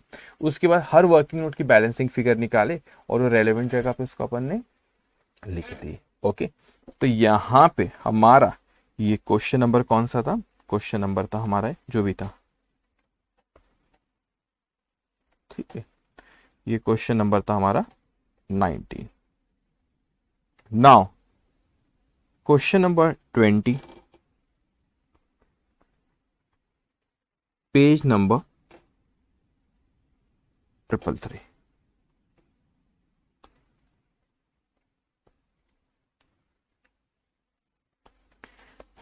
आरटीपी 2019 का क्वेश्चन है। Okay, from the following data prepare an income and expenditure account. तो क्या पूछा उसने अपने से, income and expenditure account for the year ended 31 December 2019 and balance sheet as at that date of the Jeevan hospital. अब कोई hospital है। Receipt and payment account for the year ended 31 December 2019। अब उसने रिसिप्ट और पेमेंट अकाउंट हमको यहाँ पे दे रखा है, रिसिप्ट और पेमेंट अकाउंट दे रखा है उसने 2019 का, पिछले साल का होगा ये, ठीक है। नहीं, इनकम एक्सपेंडिचर नहीं सॉरी, बैलेंस शीट पिछले साल की दी थी वो दिया हुआ नहीं, ठीक है। इस साल का रिसिप्ट और पेमेंट अकाउंट है। ओके, अब यहाँ पे रिसिप्ट साइड में balance brought down, cash 800, bank 5,200, outer column पे गया आपका 6,000। फिर सब्सक्रिप्शन जो रिसिप्ट हो उसने अपने को बताया कि 2019 का 5,100 है, 2018 का सॉरी 2019 का 24,500, 2020 का 2,400। ये सब्सक्रिप्शन की रिसिप्ट है। टोटल रिसिप्ट अपन टोटल करो तो आ जाएगा कितना रिसिप्ट हुआ, लेकिन कौन कौन से साल, कुछ पिछले साल का इस साल रिसिप्ट हुआ, कुछ एडवांस हुआ। गवर्नमेंट ग्रांट मिली बिल्डिंग के लिए 80,000, मेंटेनेंस के लिए 20,000 और फी फ्रॉम सन्ड्री पेशेंट, आपको पेशेंट्स आते हैं उनसे 4,800 की, ठीक है। Donation not to be capitalise, अब डोनेशन उसने मतलब कैपिटलाइज नहीं करना, तो स्पेसिफिक फंड के लिए नहीं मिला, स्पेसिफिक पर्पस के लिए नहीं, तो नॉट टू बी कैपिटलाइज बोला, इसका मतलब हमको इनकम एंड एक्सपेंडिचर में इसको लेके चले जाना। Okay, 8,000। Net collection from benefit show, आपको शो होंगे उसमें से आपको 8,000 रुपए का नेट कलेक्शन हुआ। उसके बाद बच्चों यहाँ पे पेमेंट साइड में फिर आपको कहता है कि सैलरी आपने पे तो 31,200 करे, लेकिन उसमें कहता है कि 7,200 जो है, 7,200 जो है वो कौन से साल का है आपका, 7,200 2018 का, पिछले साल का आपने पे करे, ठीक है। अब यहाँ पे हॉस्पिटल इक्विपमेंट खरीदे 17,000 का, फर्नीचर खरीदे आपने 6,000 का, एडिशन टू बिल्डिंग ऑफ 50 का, प्रिंटिंग एंड स्टेशनरी 2,400 का, direct expenses 15,600, rent and rates 2,000 पे करे, लेकिन 300 रुपए 2020 का, मतलब अगले साल का 300 रुपए आपने पे करे। Okay, electricity and water charges 2,400, office expense 2,000, investment 20,000, और फिर यहाँ पे बैलेंस आया कैश का 1,400 और बैंक का 6,800, क्लोजिंग बैलेंस ने दिया, ठीक है। अब यहाँ पे addition value of building under construction as on 31 December 2019, तो बिल्डिंग की वैल्यू उसने यहाँ पर दे रखा अपने को, कितना है आपका 1,40,000। उसके बाद वो आपसे कहता है अंडर कंस्ट्रक्शन 1,40,000, ठीक है, तो एडिशन मिल जाएगा ना यहाँ पे 40 50 है यहाँ पे, जस्ट 1 मिनट कुछ क्रॉस चेक ओपनिंग पता चल जाएगा इससे, ठीक है।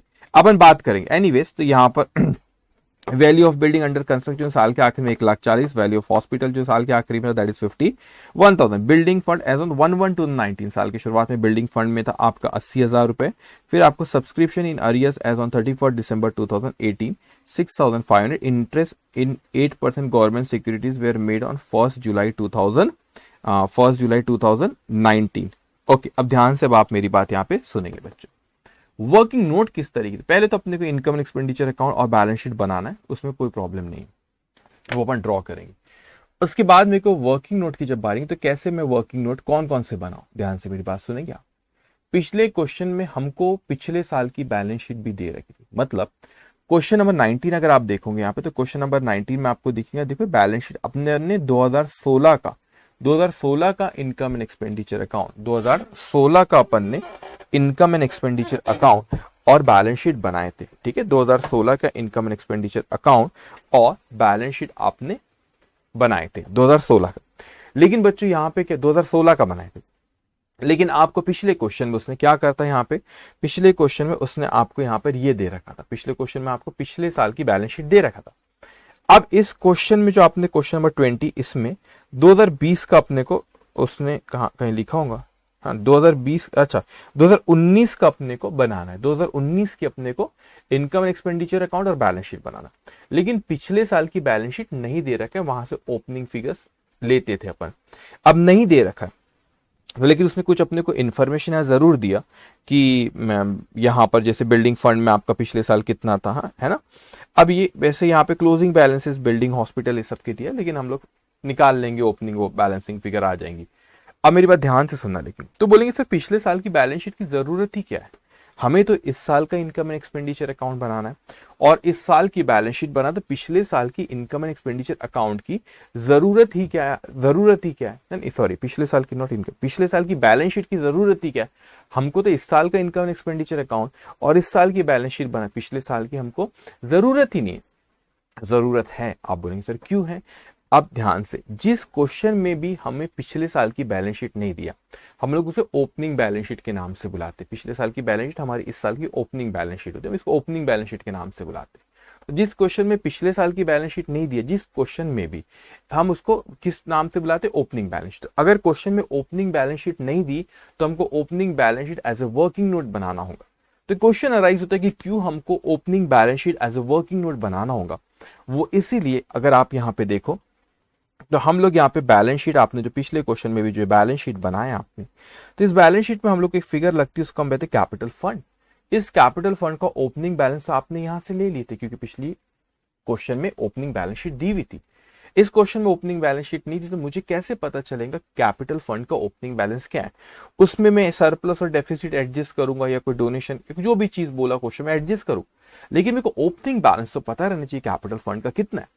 अगर मुझे ओपनिंग बैलेंस शीट दी तो वहां से वो फिगर मैं ले लेता हूं। जैसे पिछले क्वेश्चन में ओपनिंग बैलेंस शीट दी थी, वहां से मैंने 7,93,000 ले लिया था। लेकिन इसमें तो मुझे नहीं पता है, ओपनिंग बैलेंस शीट दी हुई नहीं क्वेश्चन में, तो हमको as a working note opening balance sheet बनाना रहेगा, because we want to find out the figure of opening capital fund.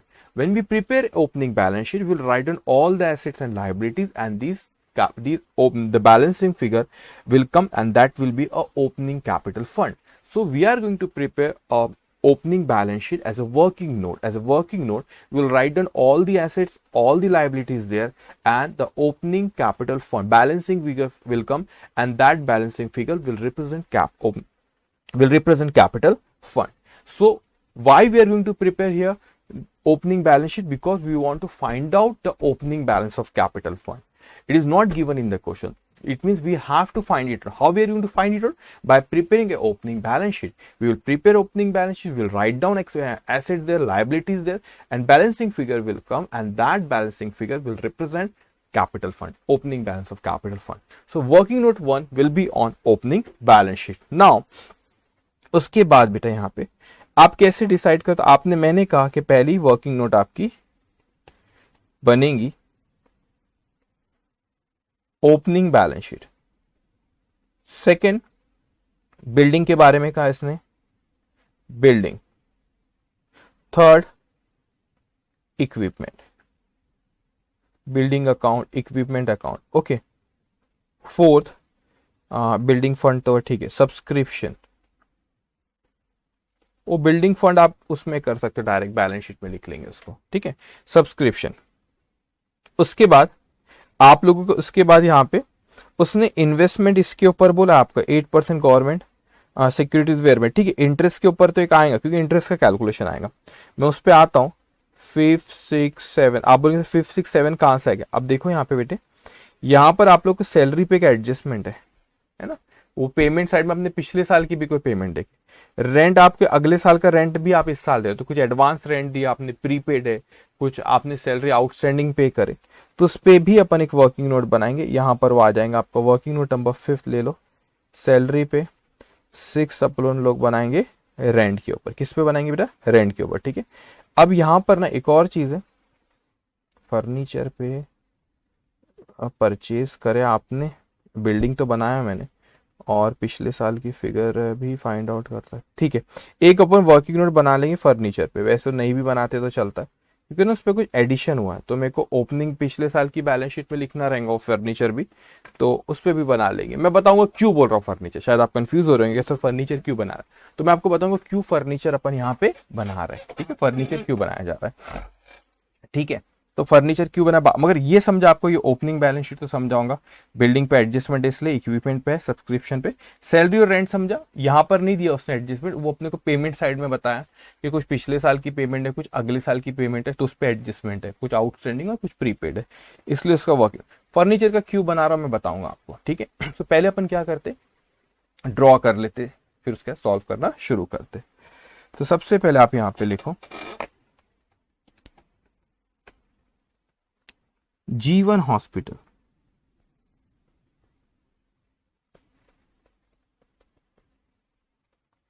Income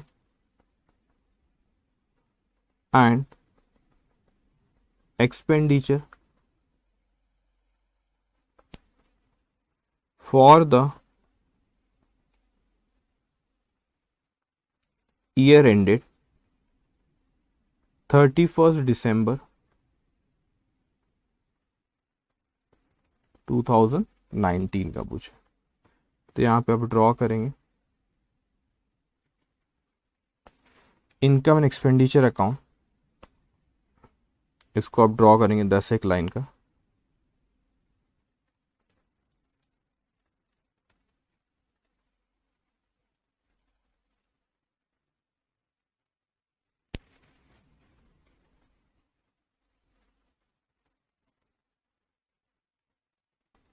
expenditure,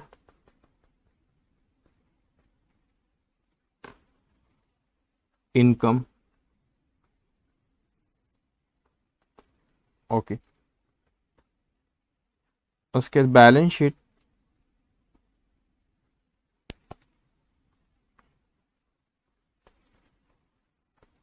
as on 31st December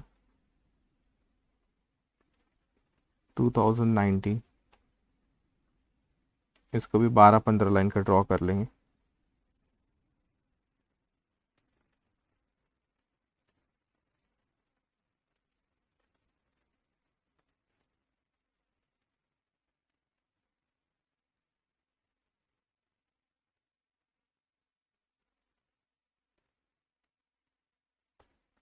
Liabilities,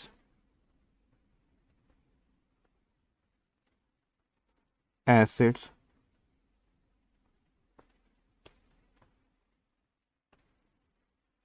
okay. उसके बाद working note,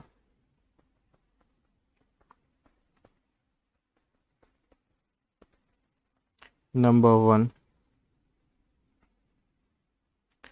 opening balance sheet, या आप उसको लिख सकते हैं बैलेंस शीट पिछले साल की एज ऑन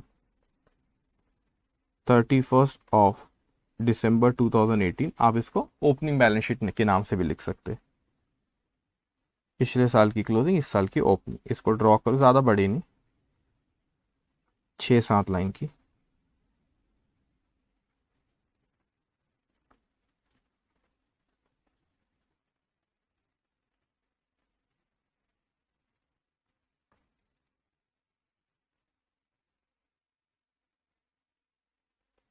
लाइबिलिटीज,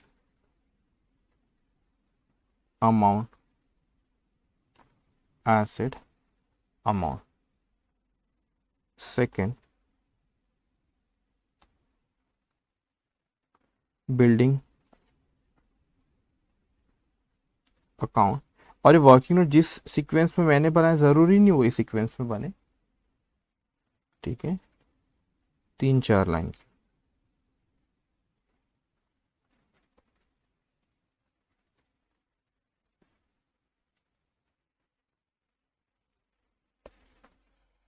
सीक्वेंस ऊपर नीचे हो सकती है।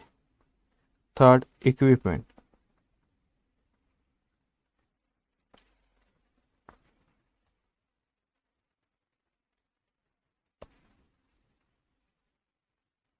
तीन चार लाइन का।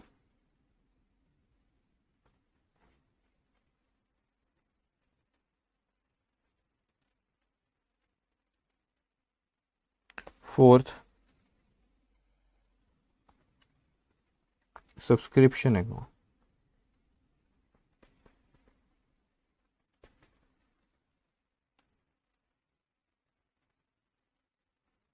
4-5 लाइन का, ज़्यादा ही बनाना, 6-7 लाइन का बना लो।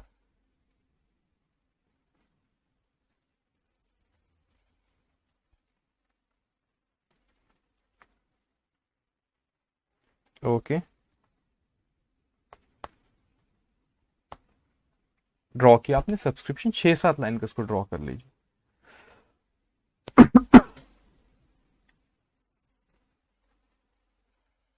डन। उसके बाद फिफ्थ सैलरी अकाउंट,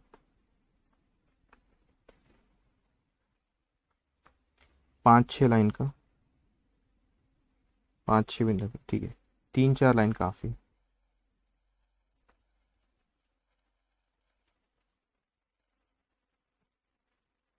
उसके बाद sixth rent account,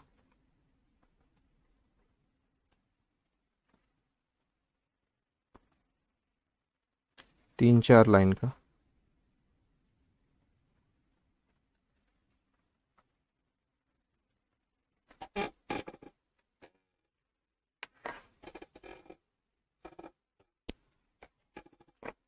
okay,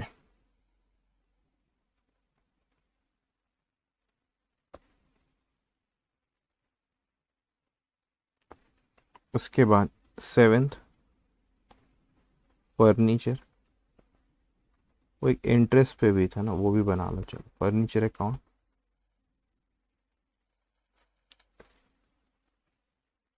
3-4 line का।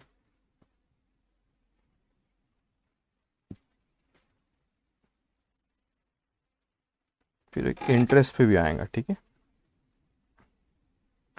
उस पर अकाउंट नहीं बनाना, कैलकुलेशन रहेगा, तो आप लिख लो बस वहां पे interest on investment, interest on investment लिखे आपने इतना। ओके, तो अपने 8 वर्किंग नोट ये बना लिए। Okay, done.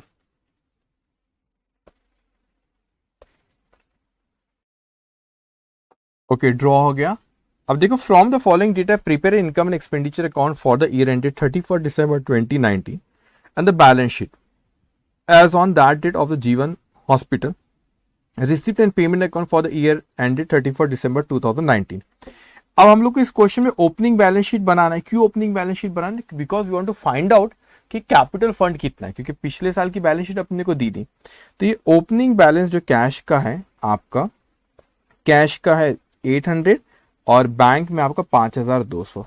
तो आप जाएंगे ओपनिंग बैलेंस शीट में, वहां पे आप एसेट साइड में लिखेंगे कैश एट बैंक और cash in hand. Cash in hand कितना लिखेंगे आप वहां पे 800 और कैश एट बैंक 5200। अब उसने यहां पे हमको कहा कि सब्सक्रिप्शन रिसीव्ड। अब इसकी अगर आप टोटल करो, ये सब्सक्रिप्शन रिसीव्ड रिसिप्ट साइड है आपका। ओके, सो 5100 प्लस 24500 प्लस 2400, तो टोटल आपको 32,000 रुपए रिसीव्ड हुआ। तो क्या एंट्री पास करेंगे इसकी? Cash account debit to subscription account. आपको इतने का पैसा मिला, कैश अकाउंट डेबिट सब्सक्रिप्शन। हाँ, वो बात अलग है, हम लोग तो 2019 में ना, तो हमको 2019 का कुछ पैसा मिला, कुछ पिछले साल का मिला 2018 का, कुछ अगले साल का 2020 का मिला। तो कुछ आउटस्टैंडिंग हमको रिसीव्ड हुआ, कुछ हमने एडवांस हमको रिसीव्ड हुआ। तो पहले जो रिसीव्ड हुआ उसकी एंट्री पास करें हमने cash account debit to subscription. अब वो रिस्पेक्टिव जगह पे मैं लिखता हूं। पहले आप सब्सक्रिप्शन अकाउंट में जाएंगे, वर्किंग नोट नंबर 4, और वहां पे लिखेंगे, देखो मैं लिखता हूं यहां पे वो जो हमको रिसीव हुआ, लेकिन यू नो इट कि आपको पहले ओपनिंग एडवांस अगर कोई रहा तो ओपनिंग एडवांस आप यहां लिखते, तो क्लोजिंग एडवांस आपका यहां पे आता है डेबिट साइड में, क्लोजिंग एडवांस। अगर सब्सक्रिप्शन आउटस्टैंडिंग रहता तो आप यहां पे लिखते टू ओपनिंग आउटस्टैंडिंग, और यहां पे आप लिखते बाय क्लोजिंग आउटस्टैंडिंग। तो जब जब इंफॉर्मेशन अभी मिलेगी तो अपन उसमें लिखेंगे। पहले आपको जो रिसीव्ड हुआ टोटल 32,000 हुआ। So cash account debit to subscription, तो सब्सक्रिप्शन को आप क्रेडिट करेंगे। अब यहाँ पे स्पेस, ठीक है, ये आपको रिसीव्ड हुआ, ठीक है, रिसीव्ड हुआ। अभी जो रिसीव्ड हुआ इसमें मैं लिख भी देता हूं डिटेल, आप चाहो तो डायरेक्ट आउटर कॉलम पे भी लिख सकते हो, लेकिन फॉर 2018, फॉर 2019 एंड फॉर 2020, तो आपको 5100, फिर 24,500, उसके बाद 2,400 से टोटल इतना मिला। ये आई थिंक 32,000 आ रहा था। यस, तो 32,000 रुपीज का सब्सक्रिप्शन आपको रिसीव हुआ। ध्यान से बात, मेरी बात सुनिए। आपको क्वेश्चन में सब्सक्रिप्शन के बारे में यहां पर उसने कहा कि subscription in arrears as on 31 December 2018। मेरी बात को बहुत ध्यान से भी आपको सुनना है कि पिछले साल 2018 में आउटस्टैंडिंग सब्सक्रिप्शन कितना था आपका? 6,500 का। 6,500 का सब्सक्रिप्शन आउटस्टैंडिंग था। कब वो आउटस्टैंडिंग था? लास्ट ईयर इतना आपका सब्सक्रिप्शन आउटस्टैंडिंग था 6,500 का। उसमें से देखो 2018 ये 6,500 में से अभी हमको इस साल कितना मिल गया? 5,100। ध्यान से समझना बेटा। अब यहां पे अगर आप देखोगे तो पिछले साल वो आउटस्टैंडिंग था 6,500। इस 6,500 में से हमको 5,100 2018 का मिल गया, तो मैं क्लोजिंग आउटस्टैंडिंग कहूंगा कि 6,500 में से 5,100 का मिल गया। 6,500 में से 5,100 का मिल गया, तो हमको अभी भी कितना आउटस्टैंडिंग है 2018 का? 1,400। Q1400 आउटस्टैंडिंग के क्वेश्चन में कहा उसने कि 6500 का टोटल आपका आउटस्टैंडिंग था, उसमें से आपको इस साल 5100 मिल गए, तो कितना आउटस्टैंडिंग अभी भी 2018 का है आउटस्टैंडिंग, वो है आपका आउटस्टैंडिंग 1400। अब आपको एडवांस के बारे में कुछ क्वेश्चन में कहानी के ओपनिंग एडवांस, तो ये 0 है। अब इस साल आपको जो पैसा मिला 32,000 रुपए, पिछले साल का 5,100 था, इस साल का 24,000 और अगले साल का नेक्स्ट ईयर का 2,400 आपको मिल गया, तो ये आपका क्या हो गया एडवांस।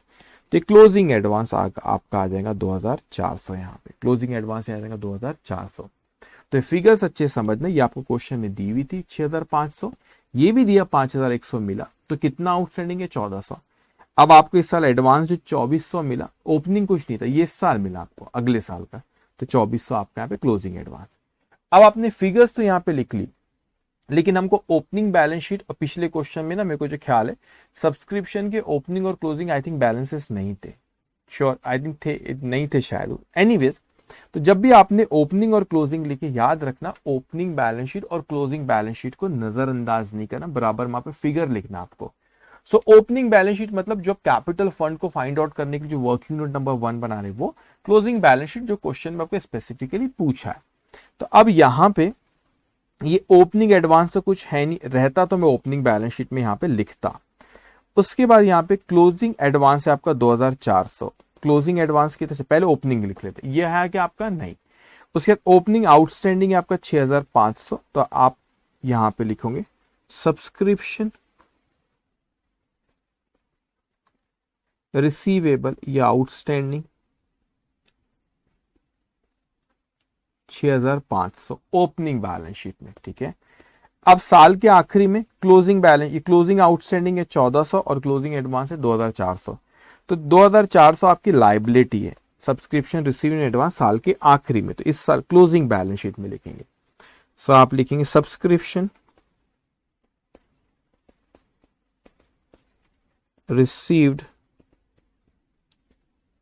इन एडवांस 2,400 और सब्सक्रिप्शन आउटस्टैंडिंग कितना आपका साल के आखिरी में 1,400, तो ये एसेट साइड में। So opening balance is opening balance sheet, closing balance closing balance sheet, okay. तो सब्सक्रिप्शन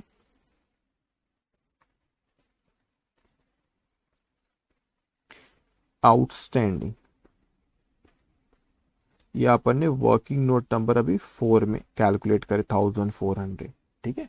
6,500 में से 5,100 अपने को रिसीव्ड है, तो आउटस्टैंडिंग अभी भी 1,400।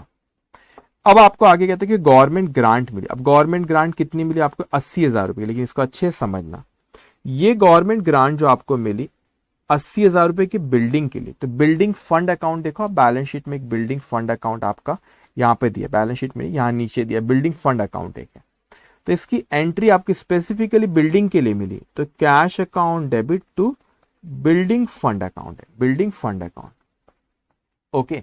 सो अब यहाँ पे कैश अकाउंट, ये रिसिप्ट और पेमेंट अकाउंट यहाँ पे डेबिट है 80,000। अब आप बैलेंस शीट में जाएंगे, इस साल की बैलेंस शीट में जाएंगे और वहां पर लिखेंगे building fund, building fund, building fund का कोई ओपनिंग बैलेंस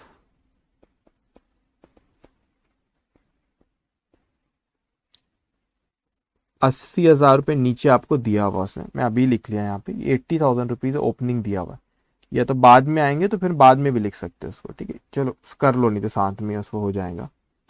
ये आपका बिल्डिंग फंड ओपनिंग दिया 80,000, तो आपका ओपनिंग था यहाँ पे 80,000 रुपए एड जो इस साल गवर्नमेंट से हमको मिला बिल्डिंग के लिए 80,000 रुपए और मिले, तो टोटल कितना हो गया आपका 1,60,000। एक चीज आपने ख्याल रखना, जब भी मैं कोई ओपनिंग बैलेंस लिखता हूं तो ओपनिंग बैलेंस शीट में जरूर जाएगा, तो ये क्लोजिंग बैलेंस हो गया 180, ओपनिंग था 80 और 80 इस साल और मिला हम लोग को, ये 80 और मिला यहाँ पे, ये 80 और मिला अपने को, तो ये आपने 80 यहाँ पर ये ओपनिंग जो नीचे लिखा हुआ था ना वो 80 है और ये 80 मिला, तो ये 160 हो गया।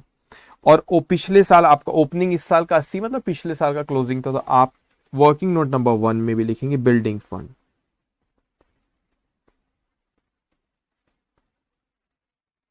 80,000 रुपीज, बिल्डिंग फंड में कितना लिखेंगे आप 80,000 रुपीज, ओके, अब उसके बाद यहाँ पे फॉर मेंटेनेंस के लिए, तो ये तो cash account debit to income and expenditure account, ठीक है, cash account debit to income and expenditure 20,000, income and expenditure, cash account debit to income and expenditure.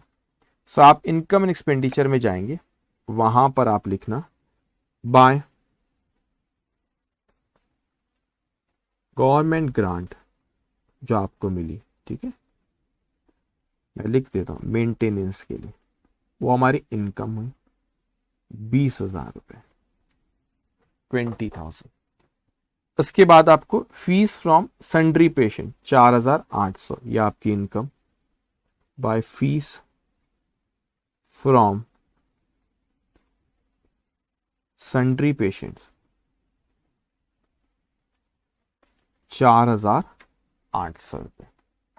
फिर वो कहते हैं donation not to be capitalise, तो डोनेशन स्पेसिफिक कैपिटलाइज नहीं करें, it means that इसको कहा इनकम एक्सपेंडिचर। अगर बोलते कैपिटलाइज करो तो फिर अपन बैलेंस शीट में लाइबिलिटी साइड में बोलते स्पेसिफिकली किसी के लिए, स्पेसिफिक जो डोनेशन होता है जैसे गवर्नमेंट है स्पेसिफिकली किसी के लिए है तो फंड अकाउंट में जाता है, ठीक है। तो ये donation not to be capitalise, तो ये आप यहां पे लिखेंगे इनकम एंड एक्सपेंडिचर में डोनेशंस 80,000 रुपए, नॉट 80, 8,000 रुपीज, 8,000। ओके, उसके बाद कहता है कि नेट कलेक्शन फ्रॉम बेनिफिशियर, कोई शो करा है तो नेट कलेक्शन मतलब एक्सपेंस को माइनस करके बोल रहा हूँ 6,000 रुपए, तो ये आपकी income by net collection from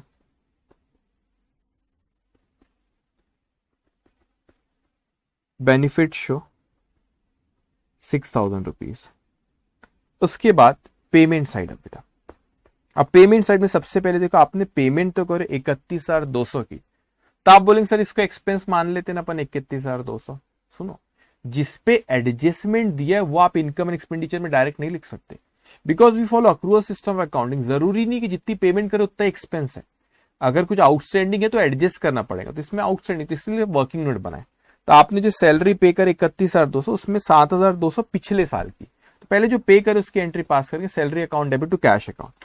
तो आपने सैलरी पे वर्किंग नोट बनाए, वहां पर आप जाएंगे वर्किंग नोट नंबर 5 और वहां पे लिखो आप डेबिट साइड में टू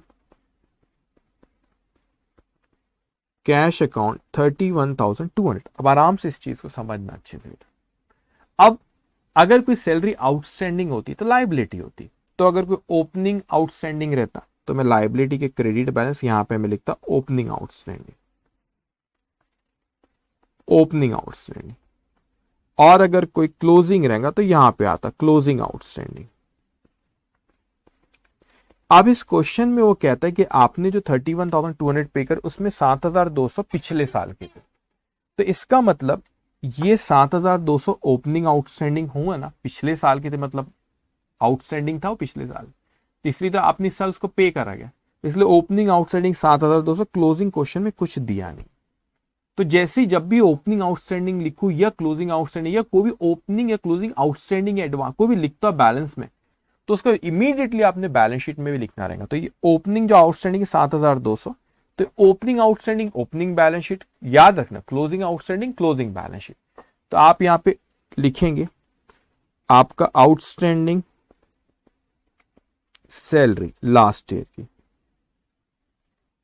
7,200, 7,200, ओके 7,200। अब उसके बाद यहां पे नेक्स्ट पेमेंट करे आपने हॉस्पिटल इक्विपमेंट, तो हॉस्पिटल इक्विपमेंट कितने का, आपका 17,000 रुपए का हॉस्पिटल इक्विपमेंट। आपने इक्विपमेंट अकाउंट बना रखे ना, हाँ इक्विपमेंट में एडजस्टमेंट, आपने इक्विपमेंट परचेस करे तो एंट्री क्या पास हो, equipment account debit to cash account 17,000 रुपए। तो वर्किंग नोट नंबर 3 पे जाएंगे और वहां पर आप लिखेंगे टू ओपनिंग बैलेंस के लिए स्पेस रखना, यहां पे रखना to cash account 17,000 rupees, how much 17,000 equipment account debit to cash account. उसके बाद फर्नीचर परचेस करे 6,000 रुपए का, तो furniture account debited to cash account, ठीक है, furniture account debit to cash account, working note number 7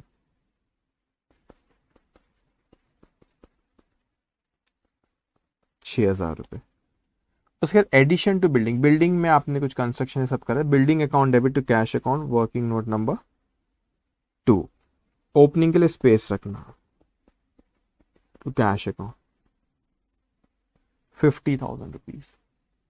उसके बाद है फिर आपका प्रिंटिंग एंड स्टेशन, तो इसमें कुछ भी आउटस्टैंडिंग है सब उसने दिया नहीं, कोई एडजस्टमेंट नहीं है, तो ये आपका एक्सपेंसिव थी, the income and expenditure account में 2,400 चले जाएंगे आपका। सो खर्चा इनकम एक्सपेंडिचर डेबिट साइड में लिखेंगे 2, प्रिंटिंग एंड स्टेशनरी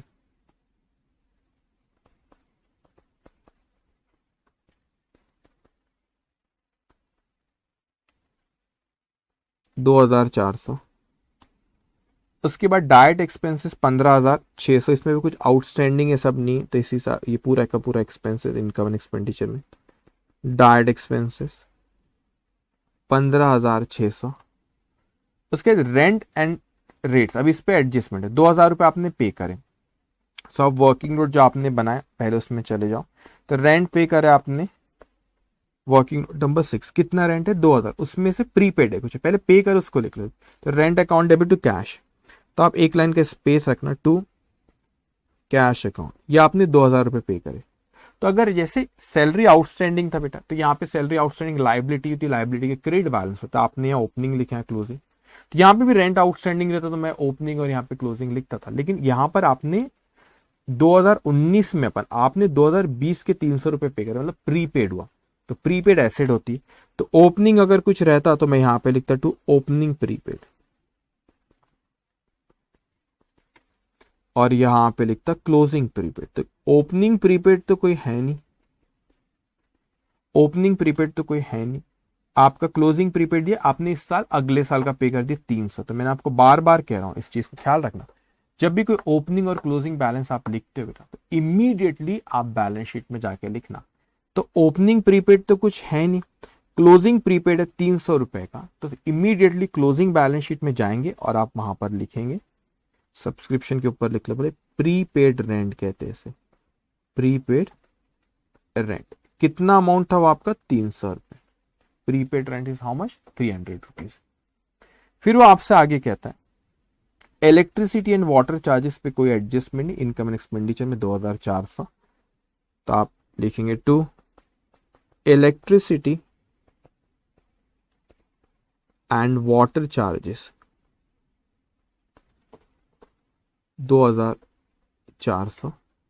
फिर आपने office expense 2,000 expenditure to office expenses 2,000। उसके बाद है आपका इन्वेस्टमेंट, इन्वेस्टमेंट कितना 20,000 रुपए का, तो आपने इन्वेस्टमेंट करते, इन्वेस्टमेंट पहले से कुछ था उसने कहा है नहीं, तो investment account debit to cash account, आप इस साल की बैलेंस शीट में आप लिख देंगे इन्वेस्टमेंट,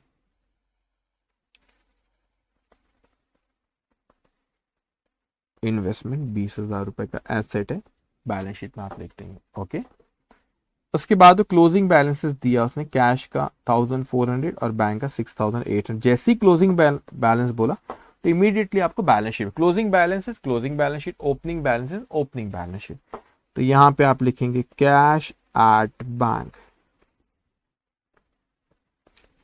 कैश इन हैंड, तो कैश इन हैंड है 1,400, कैश एट बैंक है 6,800, 6,800। अब उसके बाद यहां पे additional information, additional information, so value of building under construction as on 31 December 2019। अब इसको बड़े अच्छे समझना, वो कहता है कि बिल्डिंग का कंस्ट्रक्शन चल रहा, तो उसकी वैल्यू 31 दिसंबर 2019, हम तो 31 दिसंबर 2019 की तो बैलेंस शीट बना रहे, तो ये ओपनिंग बैलेंस नहीं बच्चे, गड़बड़ नहीं करना, ये कौन सा बैलेंस है, क्लोजिंग बैलेंस है 1,40,000। तो आपने जो बिल्डिंग अकाउंट बनाया उसमें ओपनिंग बैलेंस में यहां लिखता था, अगर कोई रहता था ओपनिंग बैलेंस यहां लिखता था मैं, और क्लोजिंग बैलेंस यहां लिखूंगा, ये एसेट है ना, क्लोजिंग बैलेंस उसका यहां लिखूंगा। तो उसने अपने को क्वेश्चन में ओपनिंग बैलेंस नहीं दिया, उसने अपने को क्लोजिंग बैलेंस दिया, तो मैंने यहां पे लिखा 1,40,000। तो ओपनिंग अपन बात करते बाद में उसके बारे में, तो जैसे ही क्लोजिंग बैलेंस अपन ने लिखे बेटा, तो सीधा सीधा जाके अपन क्या करेंगे, उसको क्लोजिंग बैलेंस शीट में उसको लिखेंगे। तो अब आप बिल्डिंग आप जाके क्लोजिंग बैलेंस शीट में आप लिखोगे यहाँ पे 1,40,000 रुपए क्लोजिंग बैलेंस शीट में बिल्डिंग। अच्छा पहले ना बिल्डिंग का नहीं तो एक काम करो, पूरा मैं यही डिस्कशन कर लेता हूँ पहले उसके बारे में। कहाँ गई बिल्डिंग? हाँ, अब पहले इस पे और फिर बैलेंस शीट पे जाता हूँ। अब क्या होता है बच्चों कि आप ना अकाउंटिंग एक इक्वेशन है, तो दोनों साइड ये मैच होते हैं। तो यहां पर तो आ रहा है 1,40,000 रुपए और ये 1,40,000, मगर यहां पे बैलेंसिंग फिगर आ रही है 90,000 रुपए की। तो याद रखना कोई एक मिसिंग फिगर आप फाइंड आउट कर सकते हो। अगर क्वेश्चन में आपको वो ओपनिंग देता तो मैं क्लोजिंग फाइंड आउट कर लेता था। उसने मुझे ओपनिंग नहीं दिया, उसने मुझे क्या दिया? क्लोजिंग बैलेंस दिया। उसने मुझे क्या दिया क्वेश्चन में? क्लोजिंग बैलेंस दिया 1,40,000। तो वो बैलेंसिंग फिगर आई आपकी 90,000 रुपए, बैलेंसिंग फिगर। ओके, तो आपका ओपनिंग है 90,000, तो वो ओपनिंग बैलेंस शीट में चले जाएगा। क्लोजिंग है आपका 1,40,000 रुपए। तो कोई भी एक फिगर मिसिंग फिगर अपन फाइंड आउट कर सकते हैं। तो आपने जैसी ये चीज को ख्याल रखना, बच्चे यहां गलती करते, opening balance sheet, closing balance, closing balance sheet. तो आप जाएंगे ओपनिंग बैलेंस शीट में, पहले लिख लो यहां पे ओपनिंग बैलेंस शीट में बिल्डिंग। ठीक है, बिल्डिंग आपने कहां से फिगर लाया? वर्किंग नोट नंबर 2 से 90,000 रुपए। फिर यहां पे क्लोजिंग बैलेंस शीट में बिल्डिंग आपका, इसमें जो ओपनिंग थी, ये ओपनिंग वाली फिगर कहां से आई? वर्किंग नोट नंबर 2 से 90,000 रुपए। इसमें एडिशन हुआ था 40,000 रुपए का, 40 का नहीं हुआ था, कितने का था? 90, 50 का एडिशन हुआ था। ठीक है, ये एडिशन हुआ था आपका 50,000 रुपए का। और ये क्लोजिंग बैलेंस जो वहां पे 1,40,000 जो क्वेश्चन में दिया। ओके, अब आगे आपसे कहता है उसी तरह value of equipment, hospital equipment जो क्लोजिंग ही दिया 51,000। तो सेम जैसा बिल्डिंग का करे वैसा अपने को यहां पे इसका करना रहेगा। आप ओपनिंग बैलेंस यहां पे आएगा इक्विपमेंट का और क्लोजिंग बैलेंस यहां लिखेंगे। लेकिन क्वेश्चन में उसने आपको ओपनिंग बैलेंस नहीं दिया, क्लोजिंग बैलेंस दिया 51,000। तो ये बैलेंसिंग फिगर आ जाएंगे सेम जैसा आपने बिल्डिंग का करे, बैलेंसिंग फिगर आएंगे। सो 51,000 माइनस 70, तो ये आ गई आपकी 34,000। तो जैसे ही ओपनिंग बैलेंस और क्लोजिंग बैलेंस आया तो आप इमीडिएटली जाके उसको ओपनिंग बैलेंस शीट और क्लोजिंग बैलेंस शीट में उसको लिख देंगे। सो ये आपने लिखे यहाँ पे 51,000, 51 और ये टोटल आ गई आपकी यहाँ पे 51। ओके, वो बैलेंसिंग फिगर से 34। तो आप ओपनिंग बैलेंस शीट में जाके उसको लिख लेंगे वर्किंग नोट नंबर 1 पे इक्विपमेंट। वर्किंग नोट नंबर 3 से वो आया आपका कितना अमाउंट है? 34,000, 34,000। ओके, अब आप क्लोजिंग बैलेंस शीट में जाएंगे, वहां पे लिखेंगे equipment.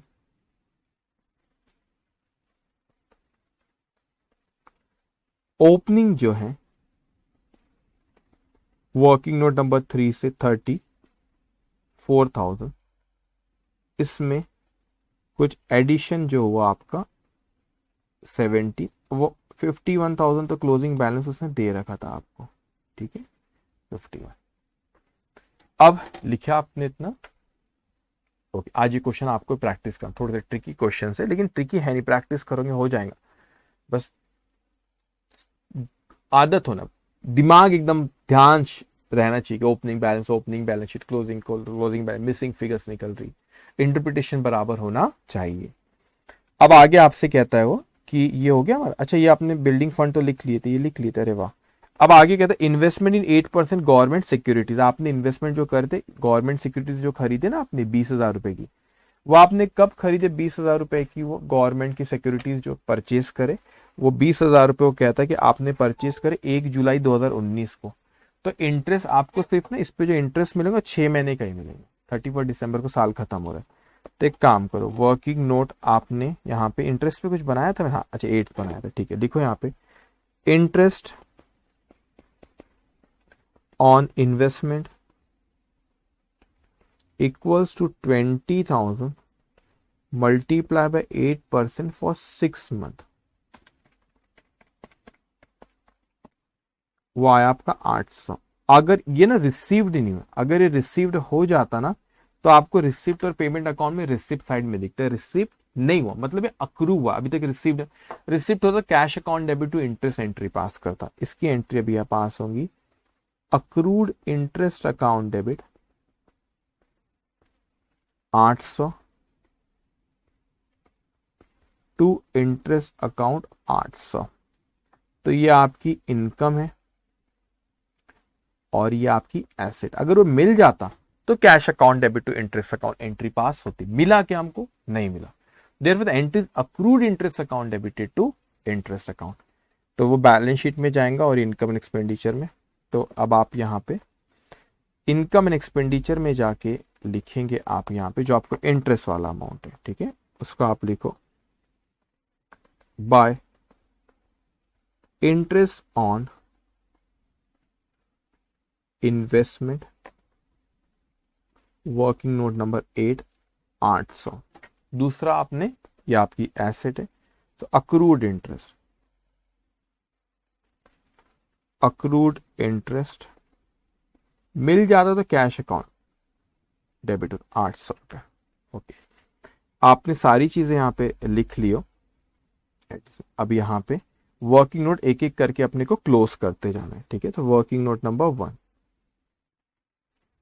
90,000 plus 34 plus 6,500 plus 5,200 plus 800, 1,36,500, 1,36,500 minus 80 minus 7,200, तो ये आपका 49,300। सो ये कैपिटल फंड, ये बैलेंसिंग फिगर है। तो कहाँ लिखेंगे, ये क्वेश्चन में, पिछले क्वेश्चन में ऐसा दे रखा था ना बैलेंस, इस क्वेश्चन में दिया नहीं तो अपने को बनाना पड़ा। तो कैपिटल फंड का आएगा 49,300, ये आपके पिछले साल का क्लोजिंग, इस साल का ओपनिंग। तो ये आप यहाँ पे बैलेंस शीट में लिखेंगे कैपिटल फंड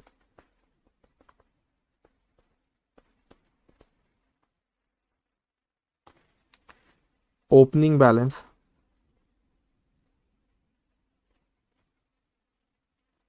49,000, इस पे लिख भी देता हूं, यहाँ पे फिगर कहां से आई, वर्किंग नोट नंबर 1 से 49,300।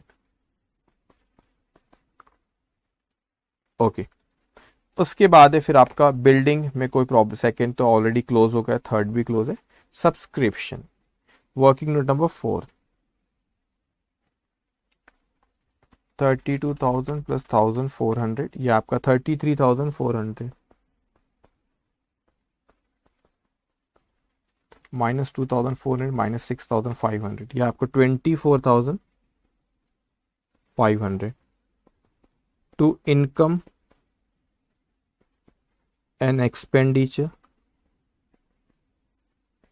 अकाउंट बैलेंसिंग फिगर, ठीक है, बैलेंसिंग फिगर यहाँ पे। तो जो सर्कल करो बैलेंस में, एग्जाम में मत कर देना। तो ये आप इस साल की इनकम है 24,500, ये इनकम एंड एक्सपेंडिचर अकाउंट में आप लिखेंगे जाके 24,500। So by subscription working note number 4, 24,500, 24,500। Okay, तो फिफ्थ, फोर्थ हो गया, फिफ्थ पे आप सैलरी या एक्सपेंस, ये सब इनकम एंड एक्सपेंडिचर में जाएंगे। ओके,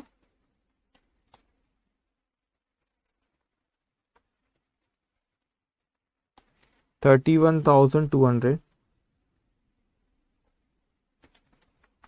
माइनस 7,200, ये आपका 24,000। So by income and expenditure account, यहाँ क्रेडिट कर तो वहां पे डेबिट करेंगे आप, वो sorry income expenditure account balancing figure.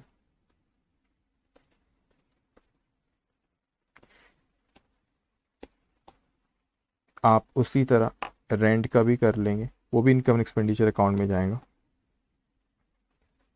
2,000, 2,000 balance आएगा आपका 1,700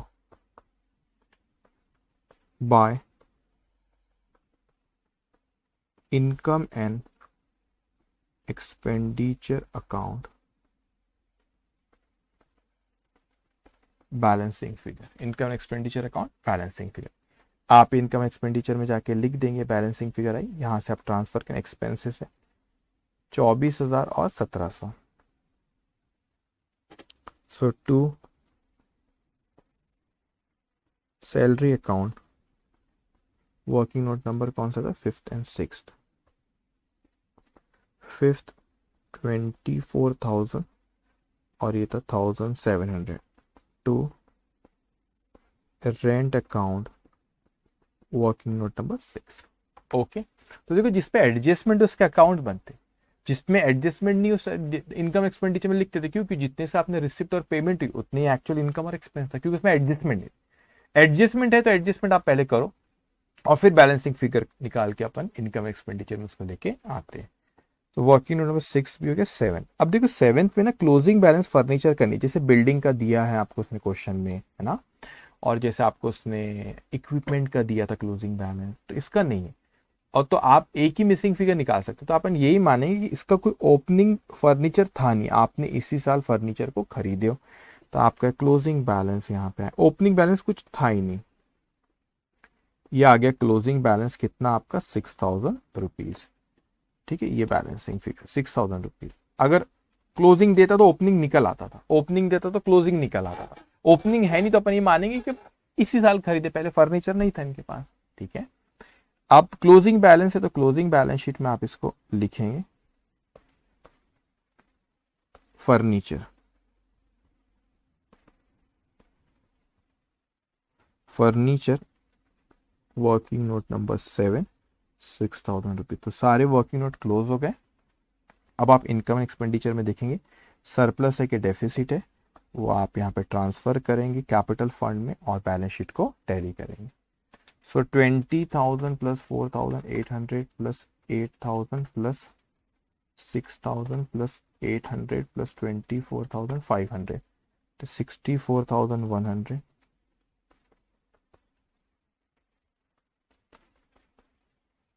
minus 2,400 minus 15,600 minus 2,400 minus 2,000 minus 24,000 minus 1,700, तो ये आपका 16,000। ये हो गया सरप्लस। तो आप इसको सरप्लस भी लिख सकते हो और ऐसे भी लिख सकते हो, इसको excess of income over expenditure ऐसे भी लिखते। इन लिख लो पहले, excess of income over expenditure, मतलब इनकम आपकी ज्यादा एक्सपेंडिचर कम, तो जो डिफरेंस हुआ उसे हम कहते हैं सरप्लस, ब्रैकेट में लिख देना। तो 16,000 रुपये कैपिटल फंड में आप ऐड कर देंगे, ऐड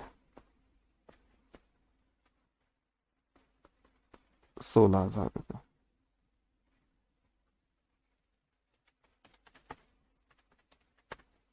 $65,300 प्लस 16,000, नहीं 16, 1,60,000 plus 2,400, 2,27,700, 140 plus 51 plus 6 plus 20 plus 800 plus 300 plus 1,400, 6,400, 2,27,700।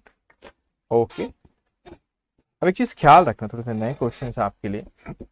जब आप देखते हो सबसे पहले आपकी अप्रोच होना इनकम एक्सपेंडिचर अकाउंट और बैलेंस शीट पूछा, उसको ड्रॉ करें। फिर अगर उसने आपको कहा कि कैपिटल फंड पिछले साल की बैलेंस शीट दी तो उसको वर्किंग नोट नहीं बनाना, अगर नहीं दी पिछले साल की बैलेंस शीट तो working note number 1 will always on opening balance sheet, जिस पे एडजस्टमेंट उसके अकाउंट्स बनाना है आपको। फिर क्वेश्चन रीड करना है, ओपनिंग बैलेंसेस क्लोजिंग बैलेंसेस जैसे दिए उसके रिस्पेक्टिव जगह पे लिखते जाना है, और जिनके एडजस्टमेंट होते हैं उन्हीं की अपने को वर्किंग नोट बनाना है, जिनके एडजस्टमेंट नहीं है उतने से रिसिप्ट और पेमेंट है उतने से ही आपका इनकम और एक्सपेंस वो आएगा। ओके, तो आज इतना ही। होमवर्क मैं जो चाह रहा हूं आप लोग को देने, तो मैं चाह रहा था, ये तो आपने यहाँ तक हो गया ना 8 तक के, अभी ना थोड़ा सा रुक जाओ, मैं थोड़ा सी और प्रैक्टिस करा लूँ आप लोगों को, 1-2 क्वेश्चन, बल्कि आज का बस होमवर्क है कि आज जो आपको पढ़ाया ना बेटा उसको आपने कर लेना एक बार, उसको एक बार देख लो, ठीक है। उसके बाद क्या थोड़े से मैं क्वेश्चंस और इस पे करा लूँ, फिर आपको इस पे होमवर्क देता हूँ, ठीक है। आज का होमवर्क नहीं, जो क्लास में करो उसी की एक बार प्रैक्टिस करो 2 क्वेश्चंस की। तो सेशन हम लोग यहाँ खत्म करते, टेक केयर, बाय बाय।